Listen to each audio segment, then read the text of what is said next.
us about the experience of Lovejoy. And so we're streaming, we're live. Let's see if it's working with the studio. Let's see if I don't think we should start off with that's and I don't between you and me, though. I don't know how long this can last, because when they knock us off, everybody leaves. When they knock us off, everybody leaves. It takes a while for people to gather, and admittedly, our numbers were not particularly high. They were okay. They were more like not as high as the last few days, because a lot of people, aren't necessarily into the health thing. But after my experience with the health trauma that I just had, I'm happy to talk health, and I'm happy. I think it was from Sleepyhead Cyrano de Bergerac. Yeah. Yes, Moonrock. Moonrock was he was in the what do they call that? The beta zone, alpha. What is it? Alpha waves. Theta. He was in some theta brainwaves. Yeah, theta brainwaves. He was doing his biorhythms. And, holy shit! Even someone at the end was commenting. And Peter even read the comment. They were like, "You're on a different pace tonight." Yes. Yeah. Yes. No shit. Yeah. It's like, man, Pete. This has been different. Been a different pace than usual, Pete. And he just It's okay. Let's take a look now. Where am I trying to go? I'm trying to go to my own channel here and get it called up. We'll see if this pays off. Honestly, I think what they're afraid is my going into monologue, as if I had the fucking energy to do that tonight. So far we had 174 views with the last one. That increases with time. And yeah, you're right, Pete. Moonrock was Moonrock was shining those moon rays, and Cyrano de Turda. It's interesting though that it started off with the salt mine, and then we were talking about salt. That's interesting. Yeah. No, it's something with that. So we got 2 concurrent viewers right now, which just means everybody on the fucking call. I got 3 upvotes, which is everybody on the call. Say one of them. People can catch up. Doug, yeah. Yeah. Oh my god. So I'm just all right. So Mark, you finally got you on. I mean, what's with you guys? You and Nemo, you're in the chat. I mean, but I take it you're at work and therefore can't participate. I don't know what Nemo's excuse is. So we might call him. Yeah, no, that's exactly what it was. And because when you start streaming, I'm still at work and just want to make sure you can hear it. And then when I'm by that time it's like almost done with work, so I'm kind of just want to get the hell out of there. So I'm looking at the chat, and then I see a bunch of you always see like people talking smack in the chat. So yes. Okay. Yeah. No, tell me about. Do you work late or? Yeah, tell us about this. I usually work until midnight every night. I see. Yeah.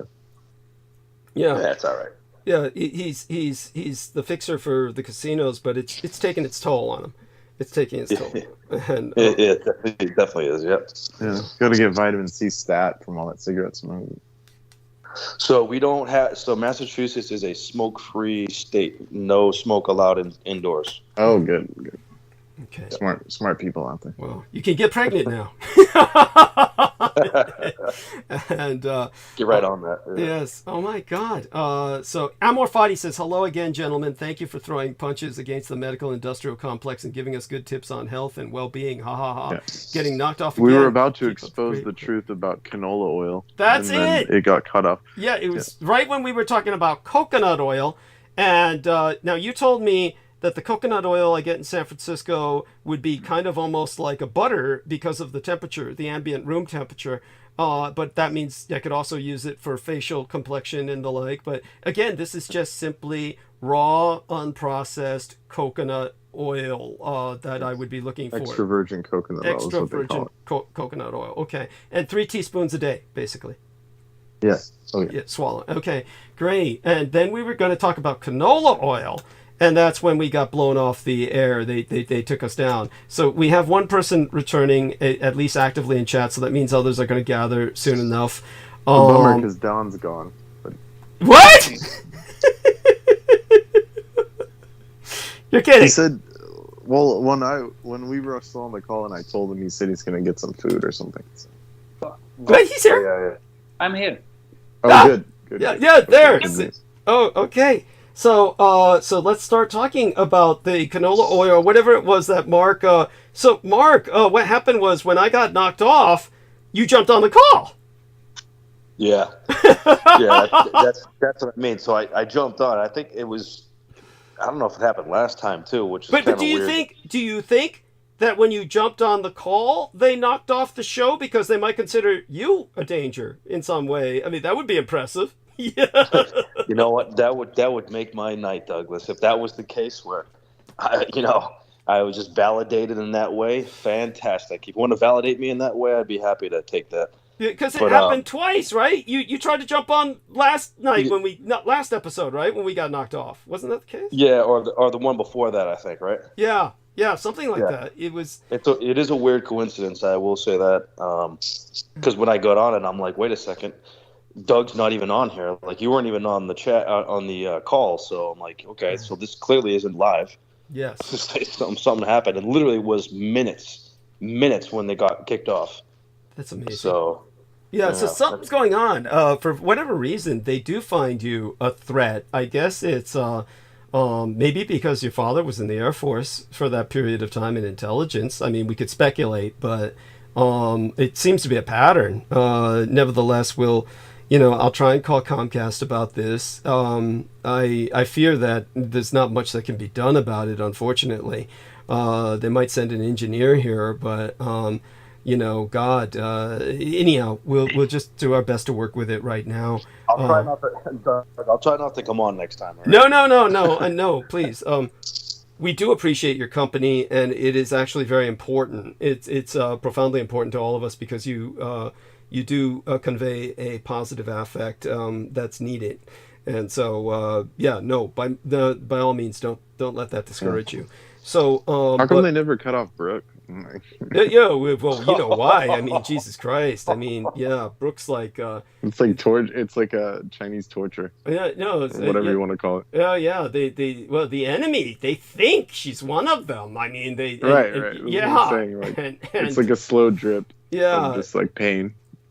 Yeah, she is improving. Eventually it'll break through. Yeah, it'll break through eventually. Yeah, no, she's improving. She is improving, and I mean her. I'm being facetious. I get it. Her behavior is improving. Honestly, she does become more and more patient, and and doesn't attack so readily all the time. That there is almost something pathological there, definitely. With the sometimes she just can't stop herself. I think she actually mentioned that that Cyrano de Bergerac put her to sleep in the comments. Yeah. Yes. That's why she was gone this time. Thank the gods. Oh shit! Oh god, that is funny. I mean, she does a favor at times. I mean, like Aristides says, if anything, she gives me a break. She certainly does. Like, I can take a break while she drones on. Right. Yeah, there is that. Aside from that, Mark, before we get back to Brendan and Dan, the man from Nederland, doing their little bit here about health, what was your day like? Tell us a little bit about any developments you're willing to share. Absolutely.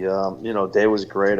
These are my days off that I have, and so they were pretty low key. It's been pretty crappy weather-wise outside, so it's been sort of not really showing up as much. It hasn't been really busy, so it's been very kind of low key, just catching up on things.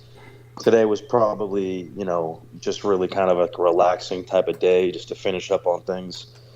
I had a couple of interviews and things like that, and it's funny, Douglas, because I used some of the same experiences of the Fixer story during this interview, so I was kind of all ready to go, and I had a couple of these stories ready in the bag to kind of give out of how I've used them. So other than that, just kind of excited. It's going to be, I think, a nice day tomorrow around here. So just kind of excited about the nice day. How's everything? Yeah. Go on. was gonna say, how's everything going with everybody else? Oh, well, before I let Brendan and Dan the Man respond, basically on my side, Jambo the Reese Monkey was doing a striptease showing that he's still buff and cut and ripped, which is very bizarre because what had happened was that George Knight, who obviously has engaged in professional level bodybuilding, made the observation that Jameson was degenerating musculature in terms of musculature going to flab, and but lately he's been showing up with different people he's been calling, trying to seduce over to his side. Like Brendan Zogit said when I told him he's trying to convert people to go over to his side and the side of Richard K. Cole Jr., his new master, his new white lord and master, it must be emphasized, because he was very, shall we say, racist, probably one of the most racist colored people I knew.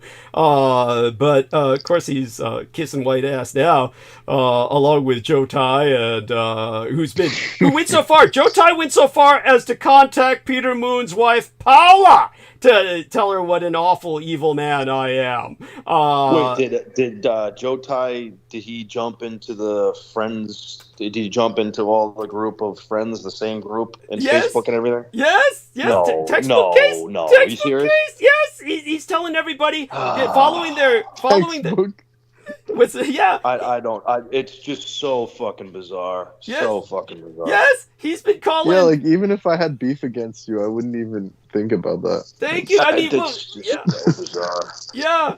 He Oh called my Brooke. God. ̵CHUÐINGGYUÁNJIÉ called Brooke, and basically he called Peter Moon, called Peter Moon's wife Paula, called Brooke. He's calling everybody and telling them that the real team Dietrich is the Blood Boys. Yeah, and then he says, Douglas Dietrich better stop attacking my son. And when I told that to Brooke, anyhow, that's what he told Brooke, and then Brooke told him, I didn't even remember you had a son till you just said that. Yeah, I don't think anyone knew. No, we had mentioned on the air that his son ran away to join the Navy.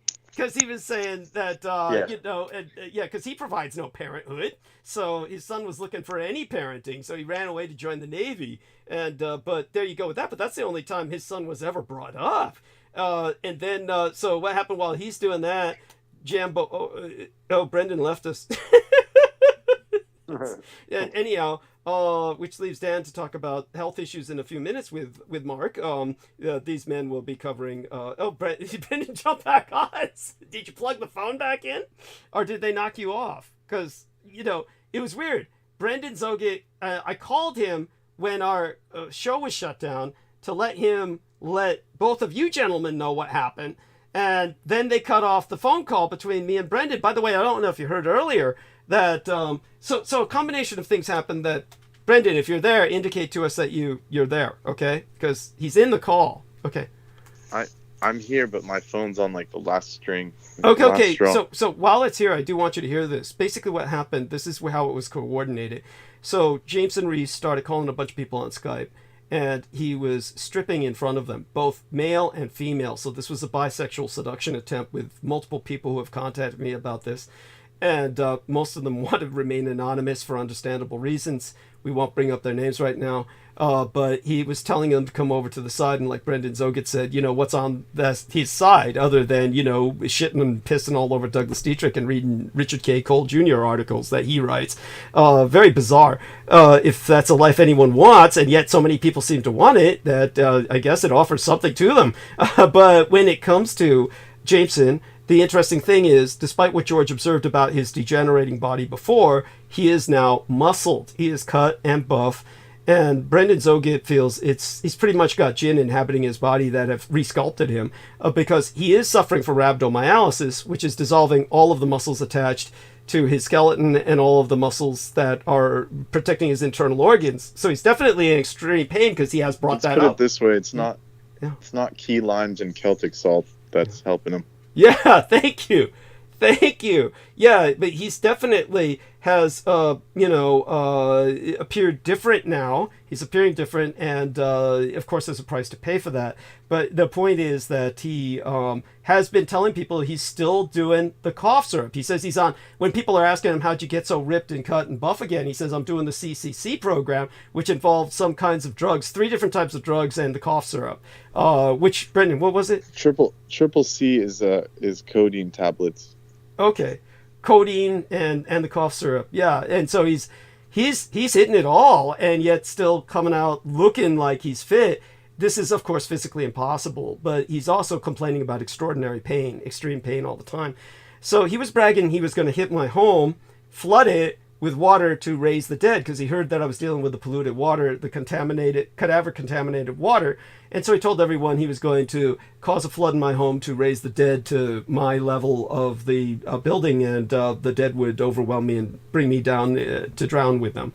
So he said he was casting all the spells, but then he, of course, did the CCC, and he was all turfed, and a big sinkhole opened just within walking distance. It like deflected off of like the Milik Taos shield and zapped your neighborhood. Yes! It's like literally something out of like a film or something.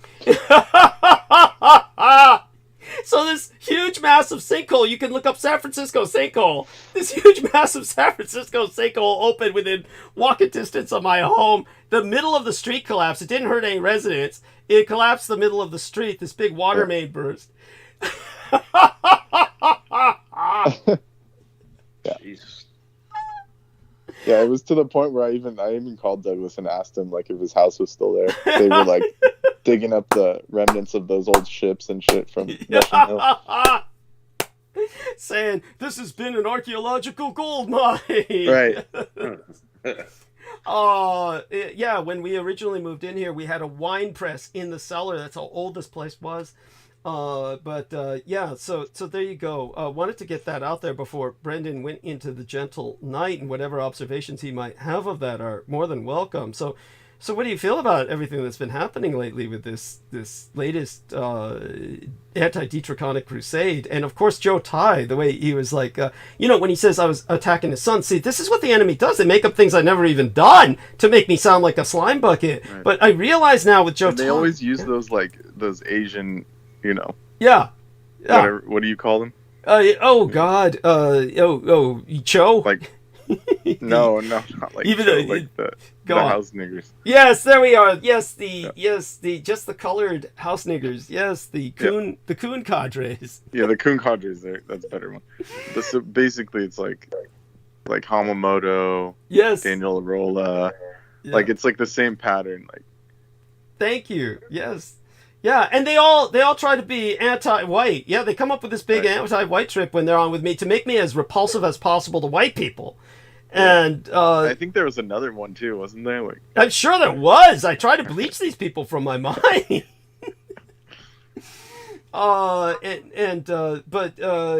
So with ̶CHUÐ as Pete the Moon Man calls him, ̶CHUÐ. Yeah, he was trying to. The thought that he was trying to seduce Brooke, that was really funny. He was telling her, yeah, come on over, I'll give you what you need. And she told him his dick was so small she probably would need a microscope to find it. It was like, she really got into him. He's actually threatening her now. There you go with that. In that sense, she's kind of picked up another stalker. Yet he's so non-threatening to her, she's never blocked him. There you go. It's just one of those things that's, amusing, but at the same time, it is what it is. I think the plan with ̶CHUÐ was that he was going to get himself arrested for approaching this young girl online, and then he would say, Doug Dietrich taught me everything I knew. It's Doug Dietrich introduced me to this new way of life. I'm certain that's what he was going to say. Because he's unemployable. He could use 3 hots and a cot in jail and shelter from the rain. Basically, he's talking to homeless people in tents all day, or working on roofs and getting himself tarred to them. So this was his out.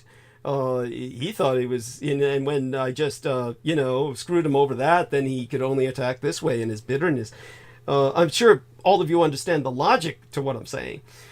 But yeah, there you go. Back to you, gentlemen. I don't know if you have any thoughts on this before we rejoin our conversation with Dan.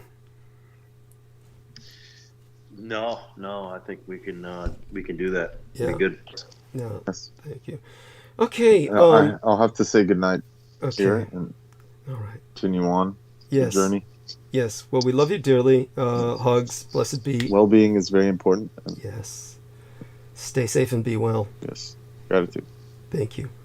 So definitely have to catch up with Brendan privately later. Honestly, yeah, what had happened was that the other day when I was suffering that excruciating headache and was concerned that I might be having a stroke, I left my phone on so I could call the ambulance. But the next day, when I started trying to call the doctors for acute appointment, what you call the acute care or telephonic advice, MD, I found that my phone was on airplane mode. And my phone is such that I cannot do that by accident. I can only do that by literally opening the settings. I have to actually slide down the upper part of the phone, go into settings, and then find airplane mode to turn it on. There's no way it can be done accidentally. It's just impossible. And so somebody, they just did that. They just turned it on airplane mode. So, and it really took my calling Brendan Zoget to find out how to get in there because I've never turned this phone on airplane mode in my life. And I turned on videos on YouTube. They weren't worth a shit because every phone is different. So it was Brendan really helped with that. And then, of course, I was able to contact the doctor and take care of this excruciating pain that I was suffering. So there we have that. Oh my God. So it's been a wild ride. It looks like Brendan's still with us. Did you hear all that? Brendan, you still here? Yeah. We'll see. Yeah. Yes, that is all correct. Yes. Yes. Oh my God. So we love you, Brendan. And Yeah, the way that phone is set up is like it's not like a easy access airplane mode. Yeah. It's like a cheapie. So yeah. it has like so it was a sabotage kind of attempt. Yeah. As per usual. But you notice, Brendan, this happened Yes. coordinated with Jameson Reese conducting the occult assault, which resulted in the sinkhole. Yeah, it was within So pretty much within hours, or was it before or after? it was basically pretty much almost simultaneous. What happened You called me after with the sinus thing, and I called you the day before with the sinkhole, right? Yeah. But I think it was supposed to be coordinated so that when my home was supposed to flood, then I would be calling for emergency help, but I couldn't get to anyone because I would be on airplane. Yes. There you go. Yes. See what I'm saying? Right. So it was technologically coordinated with the NSA and Jameson Reese's occult. Why do they even consider him a sorcerer to use? I mean, just because I guess he's trying, or that they're trying to use him? I mean, why do they bother It's with just a sock puppet. I mean, they're using other beings. It's the will, Douglas. Yeah. It's the will that he has, the undying will to do what he needs to do. Right. Okay. It's being used for it, Thank you. It's kind of unfortunate, like, the way that he would talk all the time, and just really depressing, Yes. Really kind of sucks to hear that. But it's funny to hear Brooke when you talk about him. That Brooke, it's kind of the cutest thing when Brooke hears about him, and you call him Jambo the Reese Monkey. Yeah. She has no idea who you're talking about. Yes. She just says, Jambo the Reese Monkey, who's that? Yes, that's true. Yeah. But, go on.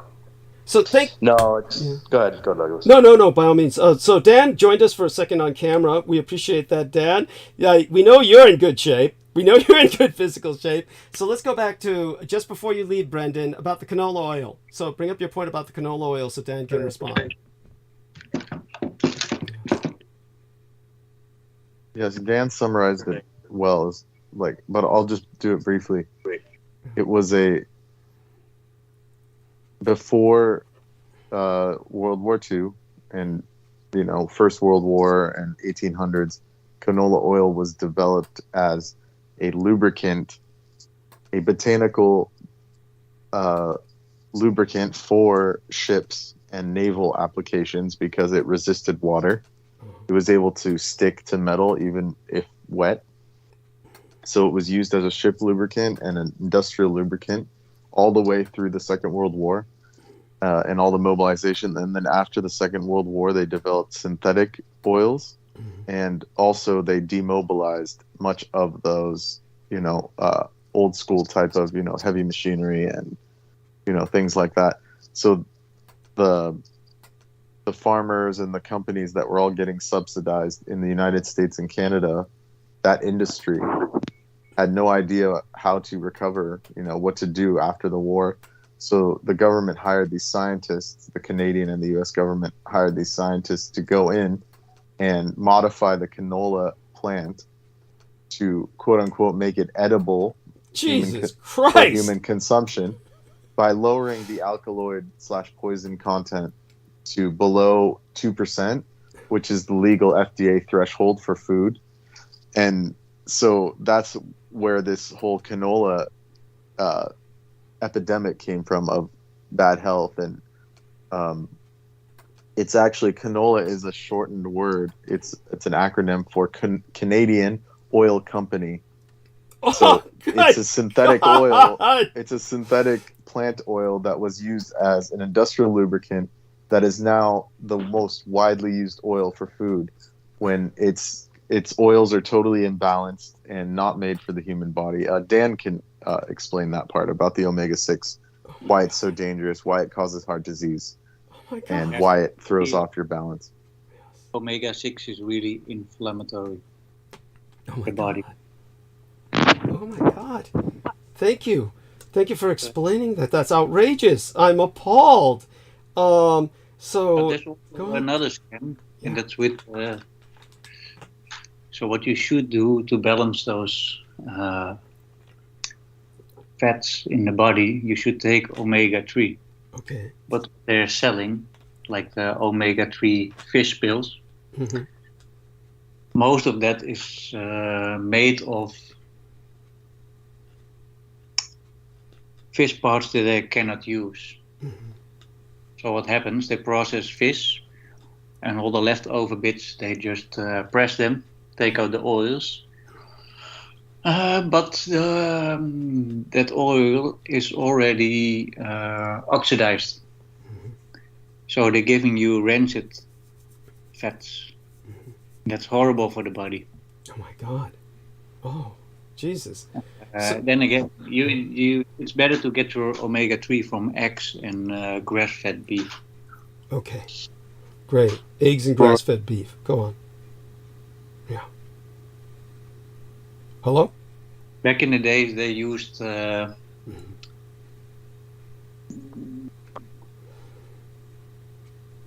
it's called levertraan.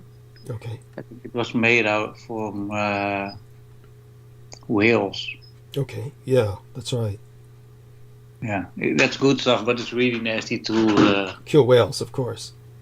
Yeah, and it has a really nasty taste. Okay. So it's better to eat like eggs from free-range chickens. Okay. Wow. And that also comes back to the cholesterol story. Oh wow. They made people afraid of cholesterol, so they stopped eating eggs. But so I like to buy hard-boiled. I buy these hard-boiled, pre-cooked, soft, peeled. They're peeled, soft-boiled, cage-free eggs. So I'm doing something good for myself by doing that. Yeah. Excellent. So go on. Eat like a biological. I don't know what it's called.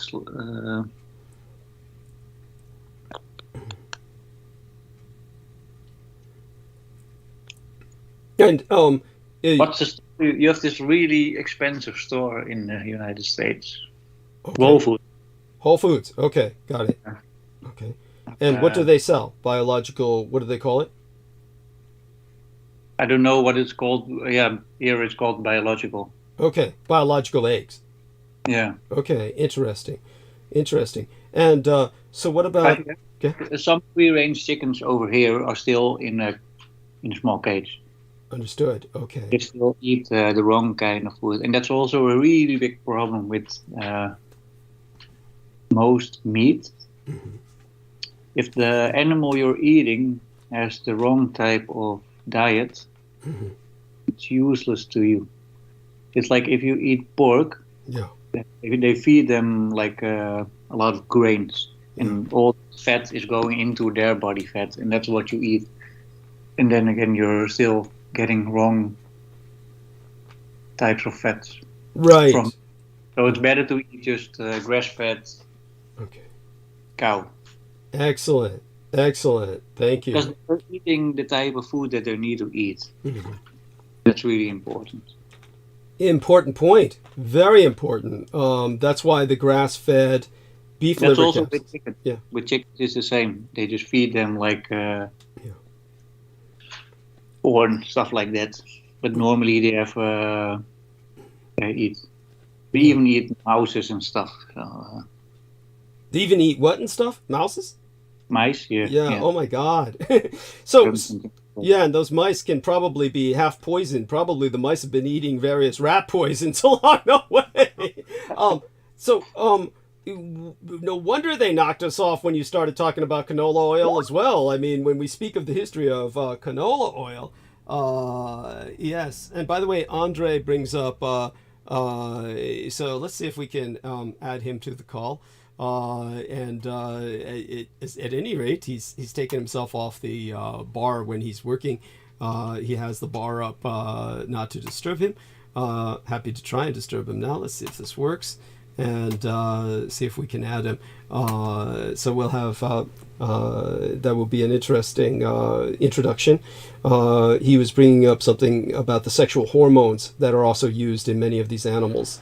So, Andre, thank you. Please bring up your point about sexual hormones. Of course, introduce yourself. Let me introduce you. Andre Mnth'sEND. Our new Mnth'sEND. Did I say that right? Yeah, that's right. Okay, yes. Oh my God. I'm so proud of myself. Oh my God. A very difficult Ukrainian name. Andre Mnth'sEND is a individual who also worked in the health community in Germany. But he's from Ukraine, and of course he's putting himself on camera now, looking good, interesting hair, wonderful. That's done so well. And Dan, the man van der Meulen from Nederland, he is of course a homeopathic nurse, or a nurse who has studied homeopathy. And yes, so both of you gentlemen, one is in Nederland, that's Dan, and the other man in what I call United Germany, though he's pointed out there's nothing united about it. Mr. Andre is, then both of you, Mark H. Mark H introduced himself to Dan earlier, but I don't believe he's met Andre. So Mark H, do say hello. And he's our fixer, works with the gambling industry in the United States, works with casinos. So there you are. Say hello. Hey, everyone. Andre. I think I've spoken with you before, Andre. Right? I think at one point. Yep. There we are. Good. So everybody knows each other. Well, gentlemen, Andre, make your point about the sexual hormones, please. Yeah, it's true. Like Dan said, they made a hysteria about eating eggs because of the cholesterol, and they told lies about that it will make arteriosclerosis and is bad for your complete vessel system. But the truth is that all your hormones and all the more complicated structures in your body, they are all based on cholesterol, and you get it from eggs. It's the best way to get it. Excellent. Thank you. I mean, you should not eat 12 eggs a day, maybe. No, but you should not have a bad consciousness about eating eggs. But excellent. Thank you. I do love them, and purchase them. Go on. I can comment on that. Yeah. So they did studies in the 1950s or 60s with burn victims. They gave them 40 eggs a day, and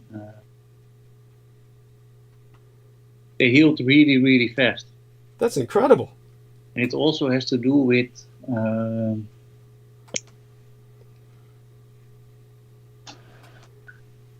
believe nitrogen in the body. Because if you have like a positive nitrogen balance, then everything in your body is healing much faster. Wow. That's incredible. And with the other things that have happened with your experiences in healthcare, maybe, Andre, you could tell us a little bit about some of your experiences with healthcare. I don't know if you were able to hear us earlier. I do know that you work a lot of times while listening to us, or used to. When it came to what we were speaking about earlier, that must have brought other things to your mind as well, some of the health topics we were covering. If you have anything to say about salt or some of your own experiences with health, maybe tell Dan some of your experiences with working with mental health and how you were blackballed or blacklisted in Germany. Really? Yeah, maybe you can see it here on my eye. It's pretty red. Yeah, what happened? Yeah, I don't know. It's 1 hour ago or so, Marcus said to me, "Hey, why is your eye so red?" And this is because of I think it was an attack from my dentist 8 years ago when he made some filling in my tooth. And he forgot some retraction fiber.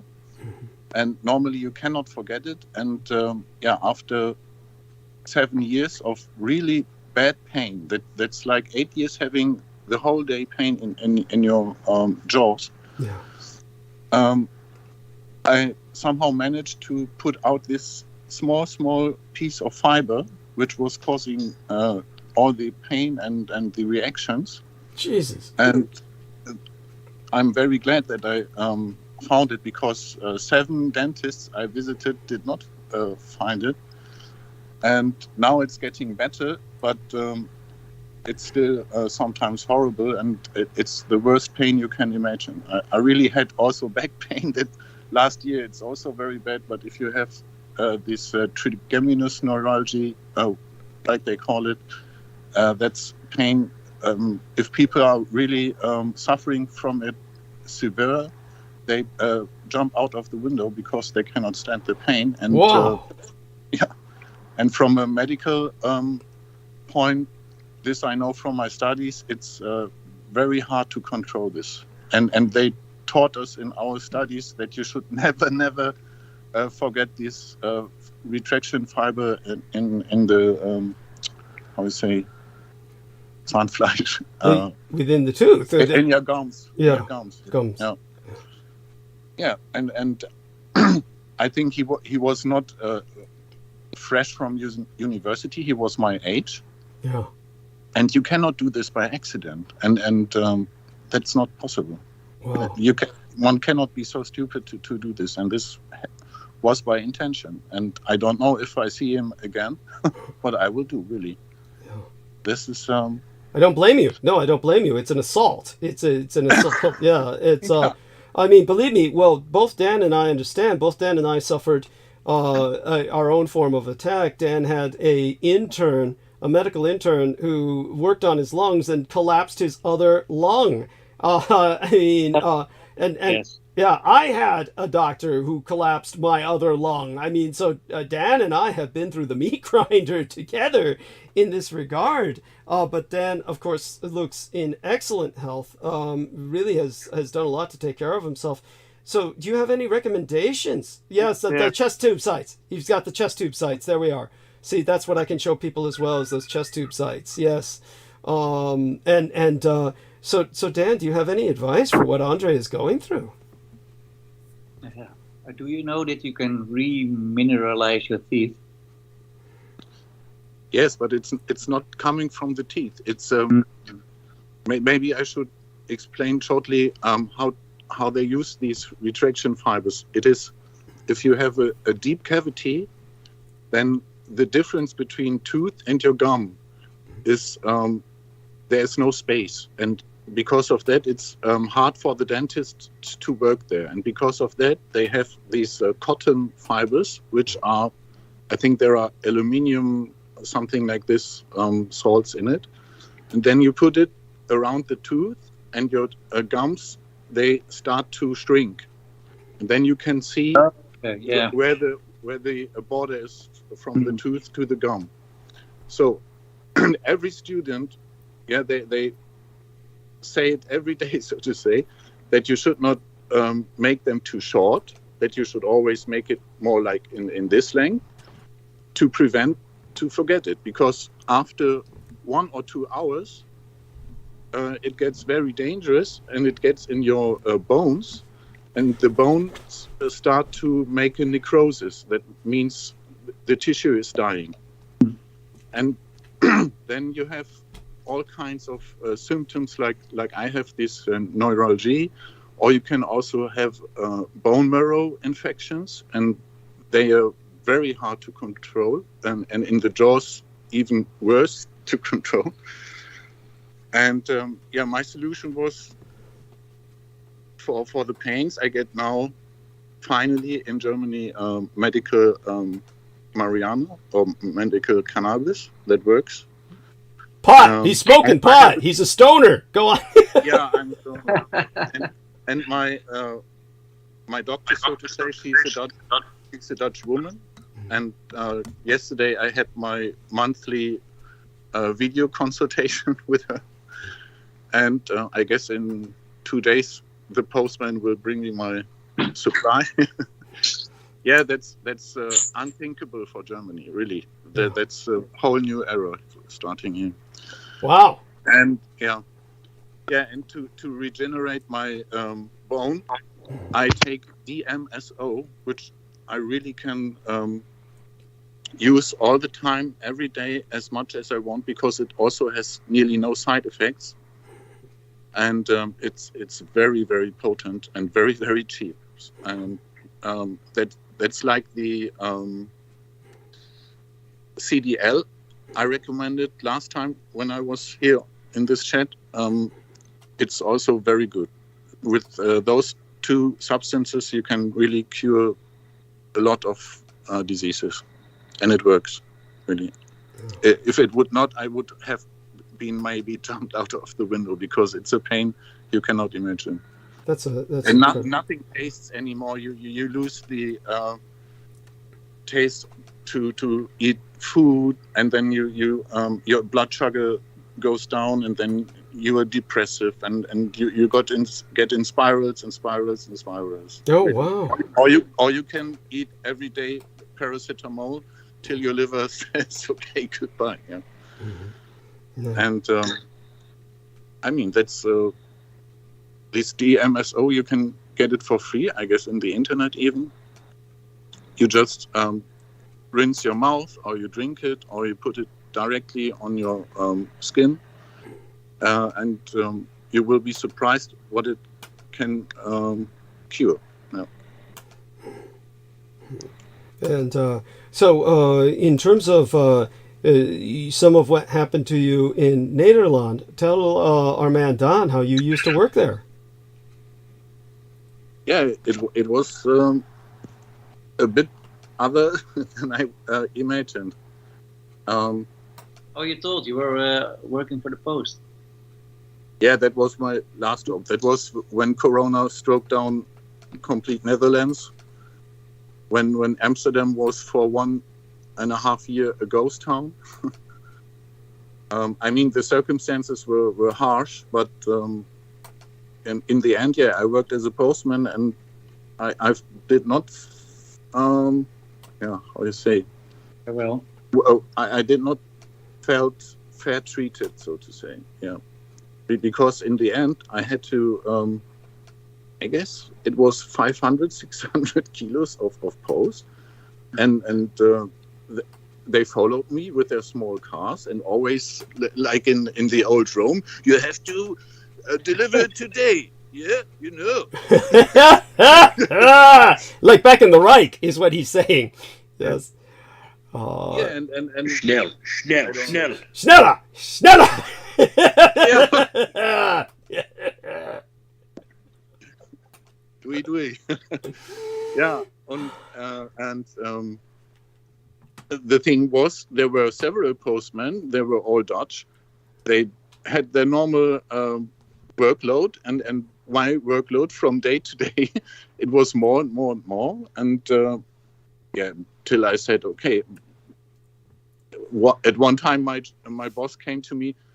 and he asked me, yeah, if you cannot deliver this today, I have to fire you. And then I watched at him and asked him with my eyes, so do you feel this as a you can make me some fear with it, or so? I would be glad if you fire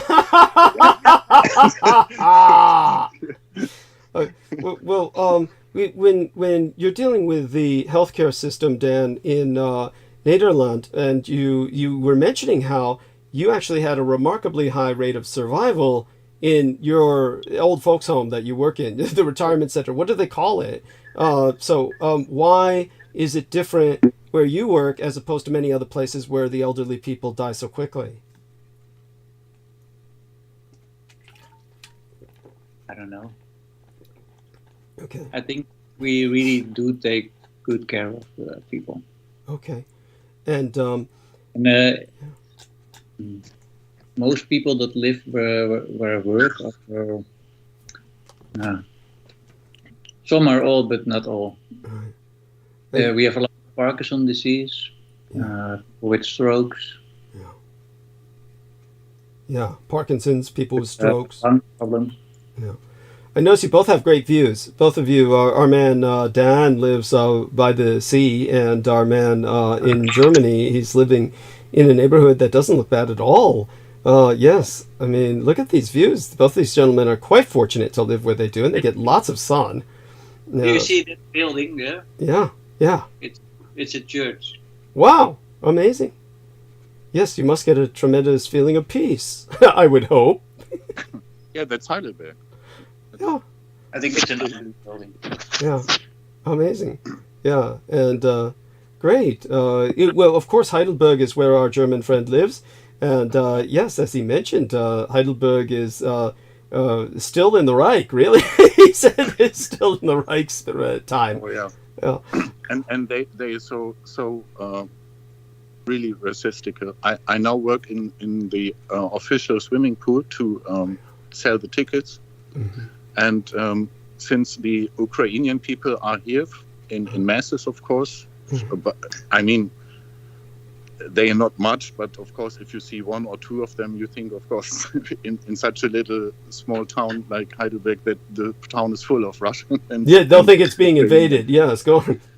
Yeah, and they had a regulation till the 1st of September that they can go to the public swimming pool for free. So, of course, they used this intensively. We had very good weather here. And, yeah, then my colleague, 60-year-old Heidelberg woman, she said, yeah, and all the Ukrainians, they come here now because they can swim for free. Then I thought, okay, I said to her, yeah, but the regulation that they can go for free, that was not made by the Ukrainians. That was made by some German politics. Yeah. Right. Yeah, and then I said that it's not very polite because these are my landmates, so to say. Yeah. Oh, so she found out. You told her. Yeah. I told her, and she said, "Not excuse me for my whatever." No, 5 minutes later, when the next Ukrainian family came, again. Oh God, that's funny. Yeah, but every day I have to experience such small-mindedness. Yeah, and I mean, this is one of the richest towns in Germany. They will not get broke by some Ukrainians going to the public swimming pool. That's funny, but yeah, it sounds very German, and of course, in a sense, that is what it is. What about Dan? You were talking about you were bringing up your wife. You were asking her about what she felt about historical subjects like slavery, and of course I had brought up ̵CHUρώπ, and he was telling us about how ridiculous that people would concentrate on something like that outside of but tell us a little bit about I forget again, how did you meet your wife? Yeah, I knew her sister, but she's like 10 years older than me. Uh-huh. And there's a joke that like and he was for, I think, Mm-hmm. and I said jokingly, don't you have like a little sister that I can hook up with? And she's like, well, actually I do, because those families are so big. Uh-huh. So she introduced us to each other. Incredible. But it's funny because she makes, she fights a lot with people from the family. Okay. And I'm the only one that has like a good relationship with her sister. Right. Okay. She's kind of crazy, but she's really fun. Okay. Interesting. I can show some things that I got from her grandmother from Suriname. Yes. The grandmother is like this. They still have the matriarchy, so the women are the leaders. Yes. And her grandmother is she's the chief. Yes. That's how you can see it. But she's getting old. She's now 78. Mm-hmm. So he starts giving us stuff. Oh, that's also interesting. What she makes her own traditional medicine, Uh-huh. like how the natives would make it. Yes. The number one thing that she did was make a cure for women that don't get pregnant. Interesting. A fertility medicine. Yes. Yeah, I watched her make it, and I was pondering. Uh-huh. She makes it with a lot of fat. Okay. And what you can do if a woman cannot get pregnant that easily, it has to do with fatty acids in the body. And then again, you need a lot of good omega-3 in the body, and then the productive system will work a lot better for women. Mm-hmm. So what she was making was also something with fat and a lot of herbs, so it works in the same way. Mm-hmm. But I hope you can see. This is some statues she gave to me. Oh, wow. Mm-hmm. Wow. Okay. These are fascinating. It's like fertility statues, right? Yeah. Like a fertility fetish or something. Yes, incredible.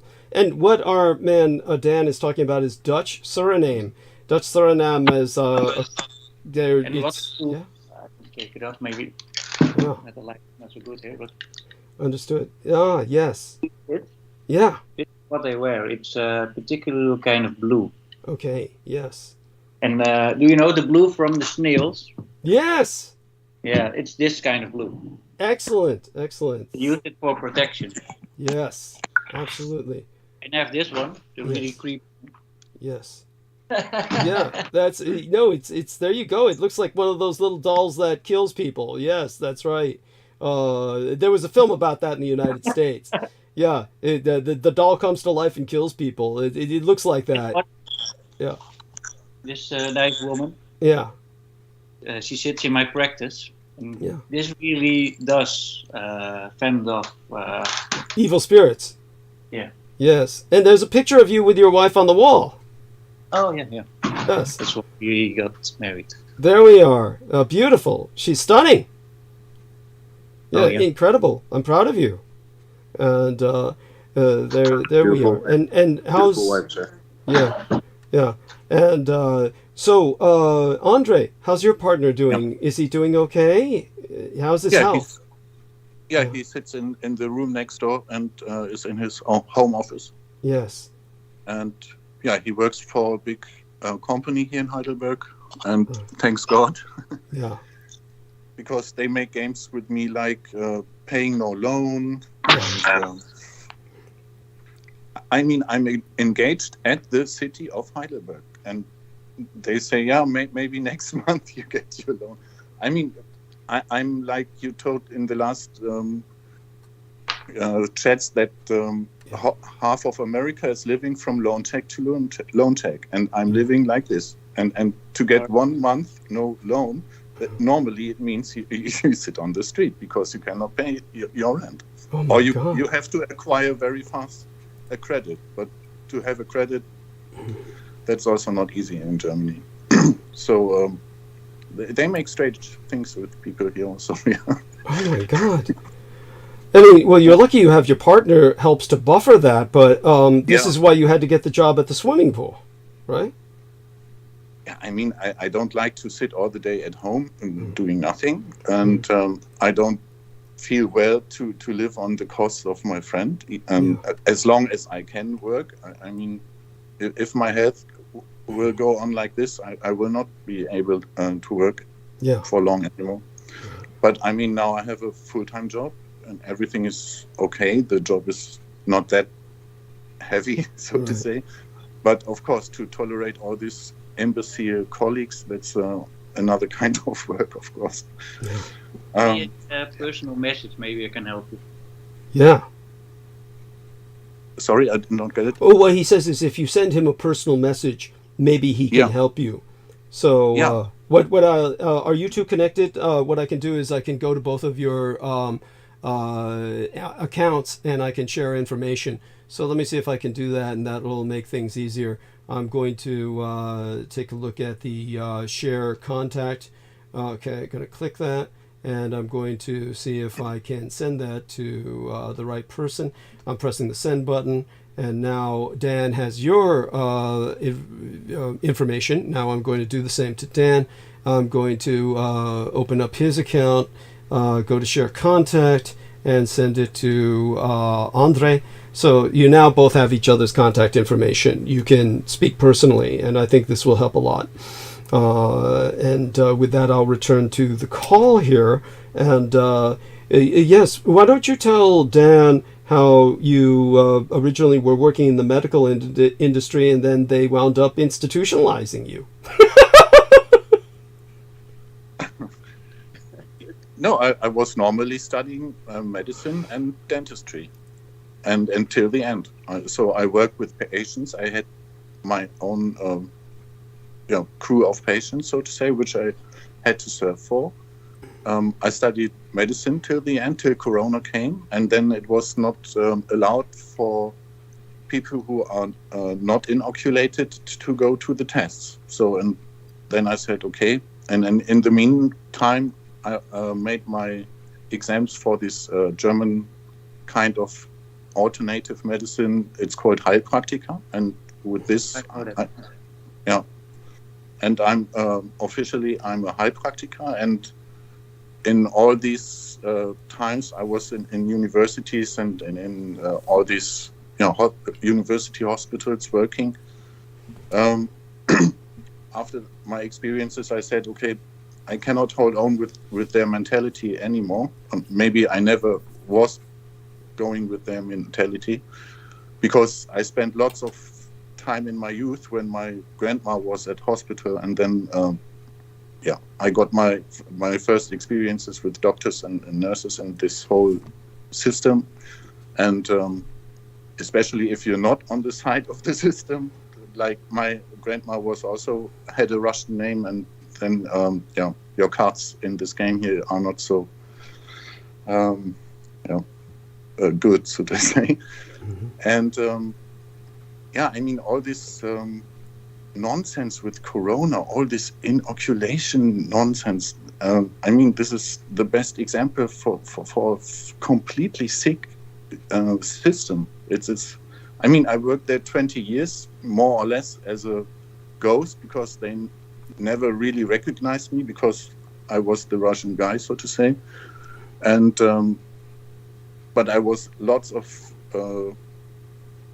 myself interacting with patients, and as a student you are always somehow assisting in the operation room, and of course you see what's going on there in reality, and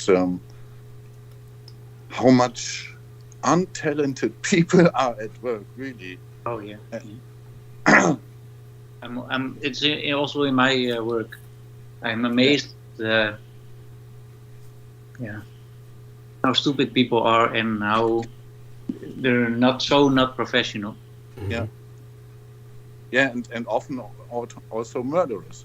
Like in my case, that was a racistical dentist who wanted to make me or maybe kill me because I took a black guy to my mother's home. Yeah, that was too much for them.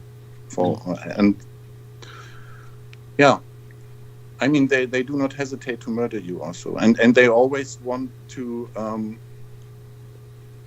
make some how do you say it, pedagogical experiments with you. So if you have a Russian name, for example, they make exercises with you which are mostly very painful, just to give you some punishment because you are Russian, and like this, yeah. And I also mostly the scientific aspect in their science, it's ridiculous. It's always who is who, and who's the bad one, and the bad one we will treat. And they will misuse you like a guinea pig. You know, like when my parents sent me to the ЗХÜ, to the psychic institution in Mannheim. I saw it as a patient what they do with people. Yeah, and I had luck that I had this medical knowledge, that I had no criminal record, because then they can do with you whatever they like, and that I went there, as a volunteer, so to say. Most people in those institutions, they get sent there because they have the choice between jail and this institution, and I was able to go after 3 weeks, and these 3 weeks, they were horrible. And I always thought by myself, hey, guys, you are my colleagues. What are you doing? Yeah, and no scrupulous, completely. Wow. If it's going around their career or the money, they do everything.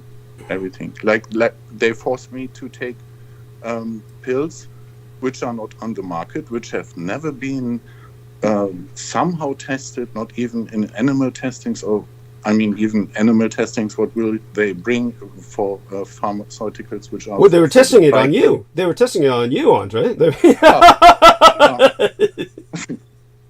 And I said to them, no, I will not take the pills. And 3 weeks, every morning at 8 o'clock, I had to sit on the table with sometimes 15 doctors in white. And everyone was asking me why I do not want to take this, how they called it, anti-craving pharmaceuticals. Wow, cool. Yeah.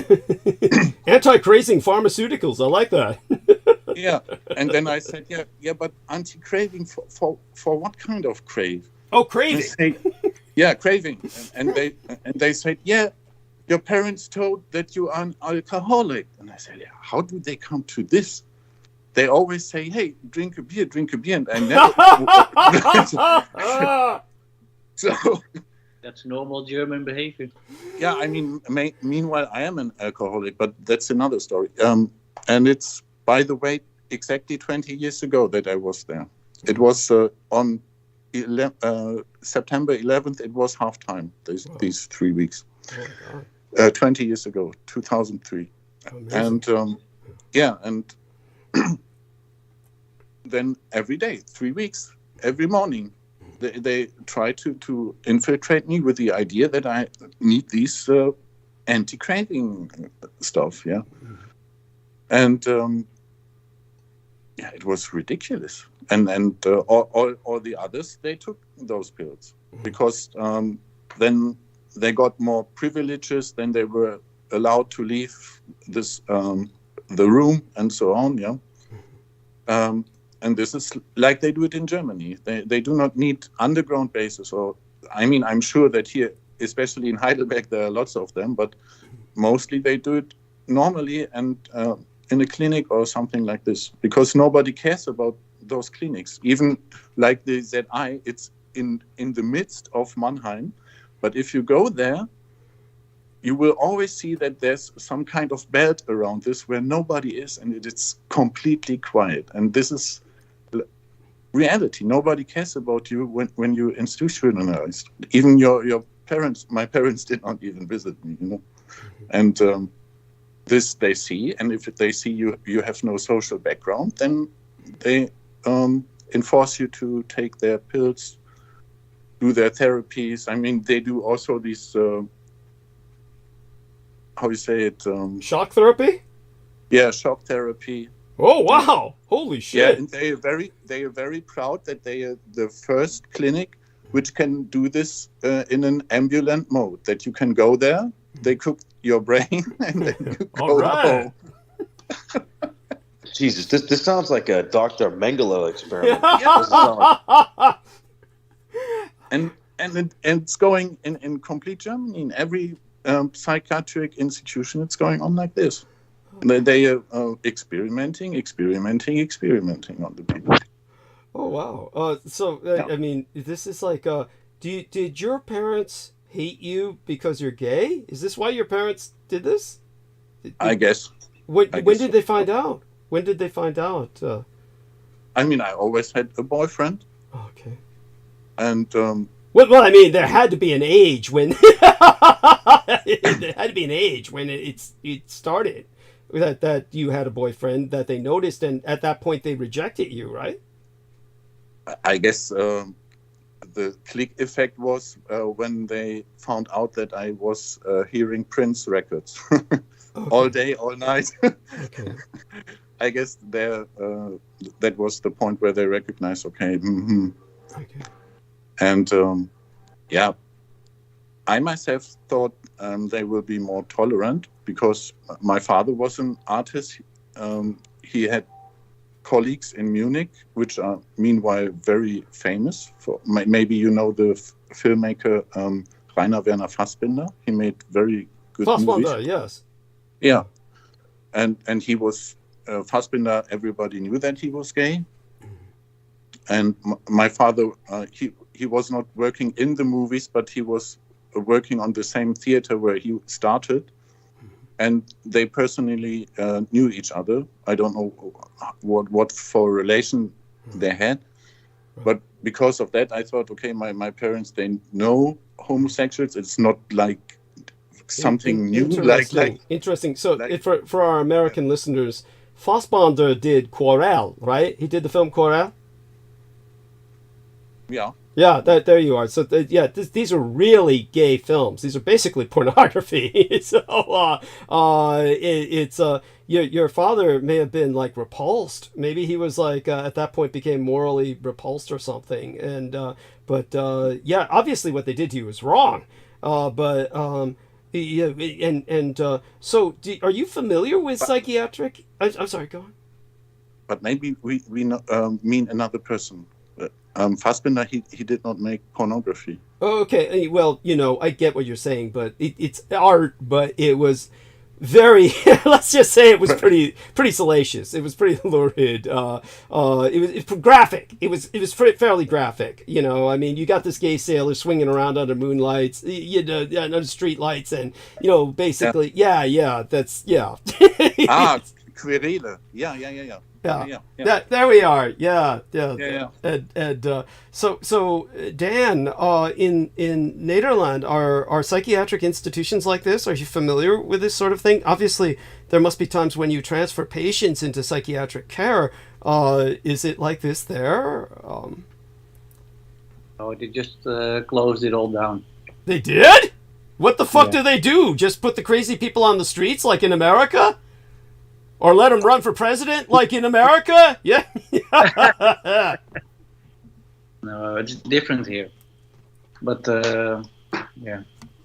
sometimes now we get patients like that are psychiatric, but we are not trained to really help them. So, yeah. And go on. But the thing is. Where I work, people still have their own GP. Okay. GP meaning general practitioner? Yeah. Okay. So they have their own house doctor, so there's no crazy stuff going on. Okay, interesting. So there's home visits? Yeah. Wow, that's incredible. No one does that in the United States. That's or only for the extraordinarily wealthy or extremely progressive communities would that happen. Very impressive. By the way, I was meaning to ask, so with your forehead. Is that a scar? You have kind of an indentation on your forehead. Is that a scar, or is it just you just have it's just a pronounced vein, or just the light? Yeah. Could be the light. It used to be 3 scars, but I only have like 1 left. Okay.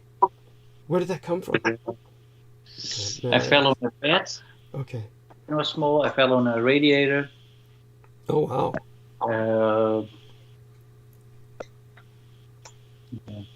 Oh yeah, and I had this like it was like an infection. I was bored. I wanted to take it away, so I just jabbed the needle in it, and then it got infected. Ah! Oh! But I went to a clinic, and they, the thing that I poked with a needle, it came back after some months, so it had to be taken away. So I went to this plastic surgeon, and he fixed that up, and that was all paid for from like my normal insurance. Oh wow! Then I was on a checkup, and he was like, "Damn, they really messed it up when they sue like when I was small, when we were on vacation, and I had felt on a pointy thing." And that was also stitched up by like a normal GP doctor. And he did it so ugly. So the plastic surgeon say, what we can do is I can say that I need to do something on the one I already did. So he did it for free. Oh wow! Great.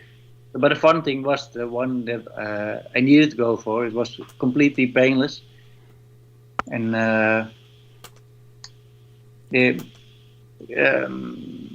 when you cut it open, it starts bleeding, and they use electricity to burn it. Cauterize it. They cauterized it. Go on. Yeah. But the second time, I was not grounded, so my whole face got shocked. Oh! Oh! Oh my God! It's like, did that leave any burn scars or anything? No. Just painful. Yeah. And by the way, I do want to bring this to the attention of both of you gentlemen. I'm sure both of you have valid answers. By the way, Amor Fadi says, I can understand your situation from a personal point of view. We have been through similar situations. Have you ever heard of Mind Freedom International? So that's one thing to bring to your mind. And then Aragorn says, any insights on sexually transmitted diseases and remedies and solutions besides conventional means? If you look at from a homeopathy standpoint, all the sexually transmitted diseases start from having sex with somebody that you don't love or don't have a connection with. So it's an internal process. So people need to be more aware of what they're doing. But that's the same thing when they pronounce on the news so that some kind of sickness is going around, it will manifest itself. Yeah. Okay. In other words, they reinforce it.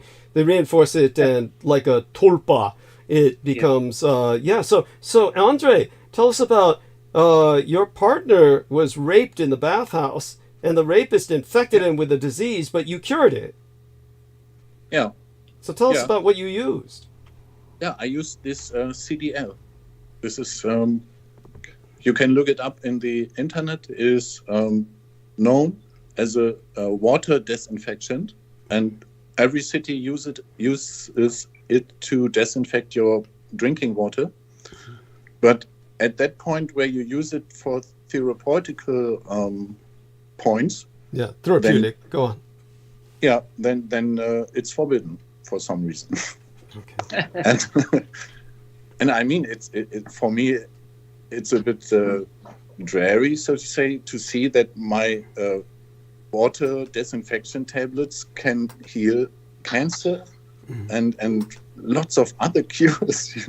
That's Well, And yeah. What exactly happened with your? I'm sorry. Go on. Dan? Did yeah, Dan yeah, say- Yeah. he had some Have you seen this? yeah, condyloma, and normally you have very severe medicaments against it, and we treated it with these CDL 1 week or so, and it was really a bad infection, and after 2 weeks, more or less, it was gone, and I swear on it, I don't know what I would have done without it in this occasion. Incredible. So there we have that. Yes, I'm sorry, Dan. What were you going to say about this, Dan? Give us your insights as well. There we are. Interesting. What is this?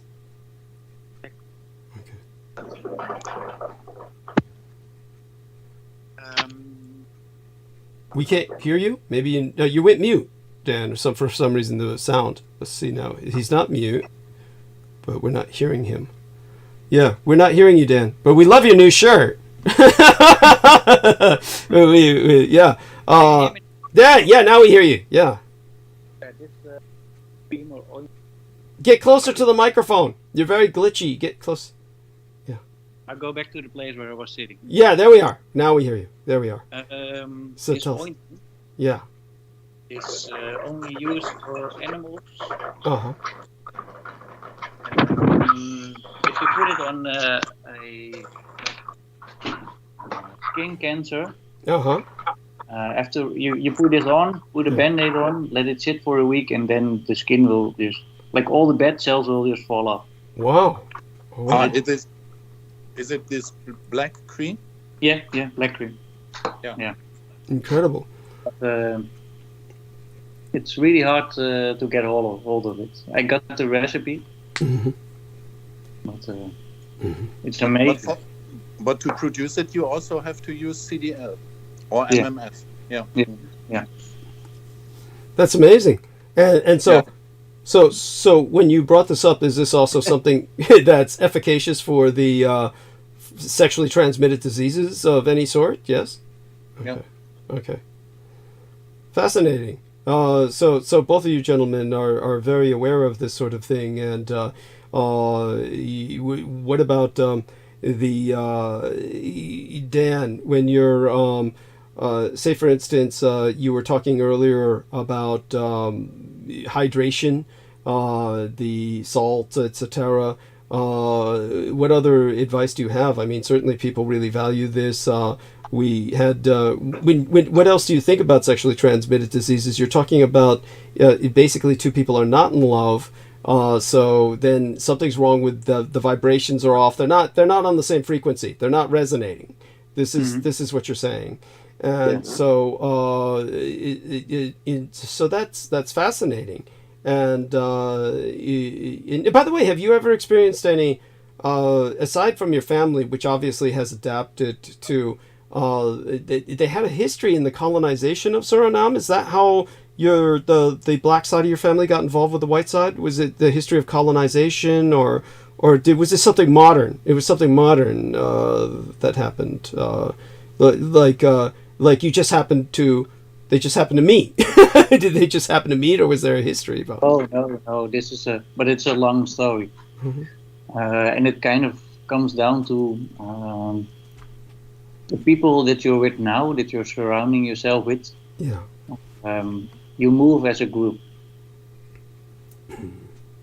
So through different lives, you will meet up again. And it's crazy because my grandfather, he had a girlfriend who was bombed in the Second World War. And it's in the city where my wife is from.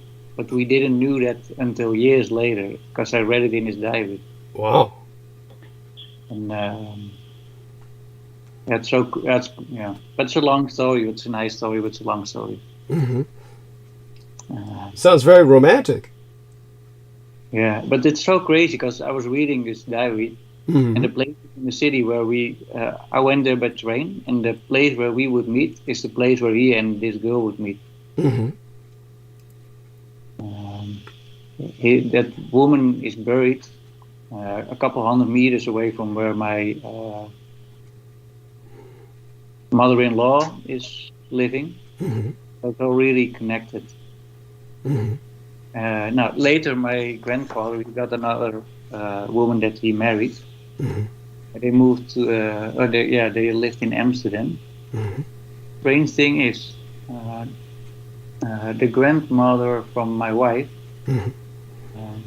she came to, first she went to Paris, lived there for some years, and then she moved to Amsterdam. And both our grandparents were living in the same street for 20 years in Amsterdam. Wow, amazing. So they must have seen each other millions of times. That's right. Yeah. But the funny thing is that my grandfather says in his diary, it's like, it's really big. On the last page, he says, things that don't get resolved, they will happen again until they are resolved. Yes. Okay. And I was like, whoa. Yeah. Yeah, deep. That's very deep. But there are some things he didn't resolve that are still coming back. So, of course. Of course. He's complaining a lot in the end of the story. And which I read that his father didn't money to put him into college. But my father was also complaining that his father didn't do that for him. Okay. By the way, before you go off to bed, Mark, say goodbye to both of our guests and to all our listeners, please. Thank you so much, Mark, for your presence today. Absolutely. No, my pleasure. Thank you so much for having me on, and love to talk more on the next show about a few things. And it's great to hear the stories. That's why it's kind of hard to get off, to jump off the show, just because of so many great. I mean, you're hearing some genuine stories here of families of these gentlemen, and you really will not get this anywhere else. So, again, thank you for having me on tonight, and look forward to talking on the next show. Great. Good night, good day, everybody. Yes, have a great day. Thank you so much. Yeah, that's Mark H., our fixer, and he's looking for another job, essentially. Probably, yeah, I think it's wearing on him to deal with all the gambling. Oh my God, that would wear on anybody. But at any rate, so when it comes to, of course, both your stories are exceptional, and with Andre, with the kind of treatment that you've had, of course. I think that you have every right to be somewhat cautious about everything around you. Some might even think you were paranoid, but you've definitely been through a lot to lead you to that. Yeah, now, of course, you're the child of immigrants, but your parents both immigrated to Germany. It was right. My grandparents, they were after the Second World War. This is the interesting thing. They were making through the same things what the Ukrainian people now experience. Yeah? My grandpa, he had lots of farmland, and also with this black soil. Yes. And they had to leave it all because of Stalin. Yes. And now the people, it's the same thing. I feel like in the time machine, and because. If normally it was not that big theme with my name for most people which knew me, but now when all these Ukrainian people come to Germany, I'm one of them. So how related one of them, and they treat me like them, and it's so strange. Where I think, hey, people, I can speak this language without an accent. I live here for nearly 50 years. I have a German passport since my birth, and you treat me, I mean, a bad thing that they treat the others also bad, but it's so strange, really. Yeah. Wow, that's amazing. And I can imagine how surrealistic it must feel. The Holodomor, the Holodomor is what your grandparents were victims of. Yeah, the mass starvation by Stalin. Oh, that was an interesting necklace that you just put inside under your shirt there, Don. So tell us a bit about that necklace. I'm sure it has some meaning. Oh, it's an orgonite necklace. Okay, excellent. Yes, tell us a little bit about it. Oh, do you know about orgonite? Tell us a little bit about Organite. I know of it, barely, kind of. Yes. Do you know the inventor? He put his wife in like this cabinet for 3 to 4 hours a day. Yes, Dr. Wilhelm Reich, right? Yes. I No. thought I need that cabinet in my house also. Hey, that's pretty funny. Part of it, but yeah. Oh, yes. The Well, theory is nice because he says like if you put like a stone or a gem into this gluey thing, it's called. the orgone box, not the orgone box or something. No, you have like this glue that will become really hot. Okay. Oh, epoxy. You put it in epoxy. Okay. Yeah. And the epoxy, what it does, it puts pressure on the stones that you put in. Okay. And that will release more energy from the stone. Okay. That's the theory about it. Okay. Yes. So if the two of you gentlemen were speaking privately, you used to work in Nederland, so you must speak some Dutch. Do you speak fairly good Dutch, Andre? Yeah, I learned it in the 2 years in the lockdown I because can German.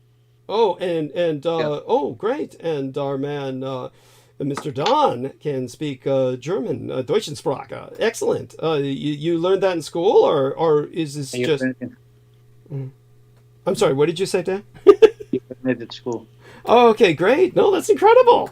Just take over again. Yes, yes. Oh, that's so funny. That's so funny. Well, of course. I do think that the European Union has this unchosen leader, the Ursula von Leyen. Yeah. I think that's a really creepy woman. Interesting. Yes. It's an unchosen German leader. Yeah. Yes. Yes. Did that happen before? Yeah. Yes. Oh, that's delightful. Yes. So. But Douglas, Yeah. Douglas, Yeah. you know what they say about Angela Merkel also? Yes. That she's also some kind of child of Adolf Hitler. And if you see her speaking sometimes. She's oh God, I don't think she has any of the charisma. She was just and she doesn't strike. There was that rumor. Yes, that was that rumor for people who didn't know. They were saying she was like a child of Adolf Hitler. She was definitely at first, I was very supportive of her, but then she made Germany completely dependent on Russia. And it was just, now she's ostracized, thank God. So yeah, as well as she should be. Just terrible. Yeah. In Holland, there are some cool things happening in politics because, like, all the leaders, they just vanished. Mm-hmm. Yeah. You have 2 elections in 2 months, but like all the known figures, they're all going away. I think 24 of them left already, and now they brought Frans Timmerman. It's this guy who says like, "Oh, the environment." He is like this. He has like this really big house that can. I think the house is as big as my street. I think he weighs like. He must weigh like 300 pounds. So this guy is telling me to do less. People are not buying it. And, that's so funny. They're really making a fool out of themselves this time. They're really scared that more right wing will take over. Yeah. And one of the greatest politicians we have now, he does a lot of research. Gideon from Meijeren. He has he's been charged with this like political trial. Like he's for something like hate speech, and he said like, yeah, you have to protest and you have to let your voice be heard. And now they're saying, yeah, he wants people to riot. But then again, people are more aware of how things are done by the media since the corona epidemic. So it's backfiring, and they're really scared. Okay. Yeah. And how do you feel about that, Andre? I don't know these politicians, to be honest. Okay. But I know that the Netherlands are always one step more in the modern times than Germany. So. Yeah, that's because we have a king. Yeah.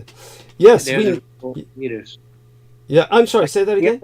We have the political system. You can vote, but it does account for nothing. You can just not vote because the plans will be made, and so they do whatever they want to do. But most countries that have a king, they do a lot in the background. Yes, that's right. And Germany needs to reinstate the Kaiser as a constitutional monarch. That will help immensely. If you know how the Dutch royals got all their money. Yeah. Yeah. Mostly from VOC and the WIC. Yeah. And tell us about that. Go on.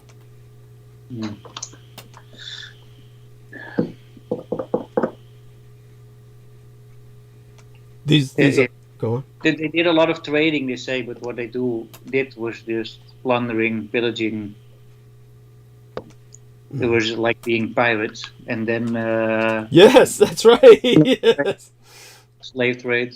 Yeah. But after that, it gets more interesting because in the First World War, they were still Indonesia was still a colony.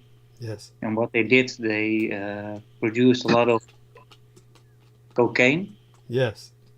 And they sold it to the Germans and to the French as well. And there was this woman recently who wanted to write a novel, but she wanted historical correct facts. Yeah. So she just went into archives, and then she went into an archive that was where she was not supposed to be, and then she found out there was this thing called the Dutch cocaine factory, and then she found out that it was run by the royals.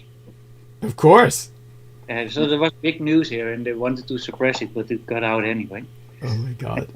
And she found out that even after that, it was banned, so they could not do that anymore. And then they just made the amphetamines for the Germans. Yes, that's right. Yeah, I mean, from where came all the ecstasy at the Love Parades? It all went here from the Netherlands. That's amazing. Yeah. Oh. Yeah. And it's the same. I mean, the Love Parade, it was camouflaged Nazi thing. Yeah, it was also some kind of a fascistic movement. But they said it's the Love Parade. I mean, the gay pride. No, the Love Parade, not the CSD. The Love Parade in Berlin. Yeah. Where millions of young people were, so to say, institutionalized and then medicated on their own will, so to say. Yeah. Wow. Go you. I mean, no one of the parents, when the children said, "Yeah, I will go to the Love Parade," then the parents thought, "Okay, they will go to Berlin and make some party with beer, champagne, whatever." Yeah. Yeah.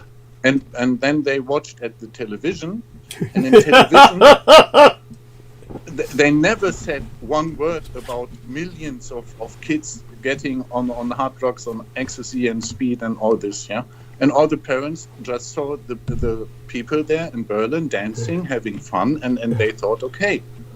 But they never thought about it that their children are there and full of drugs.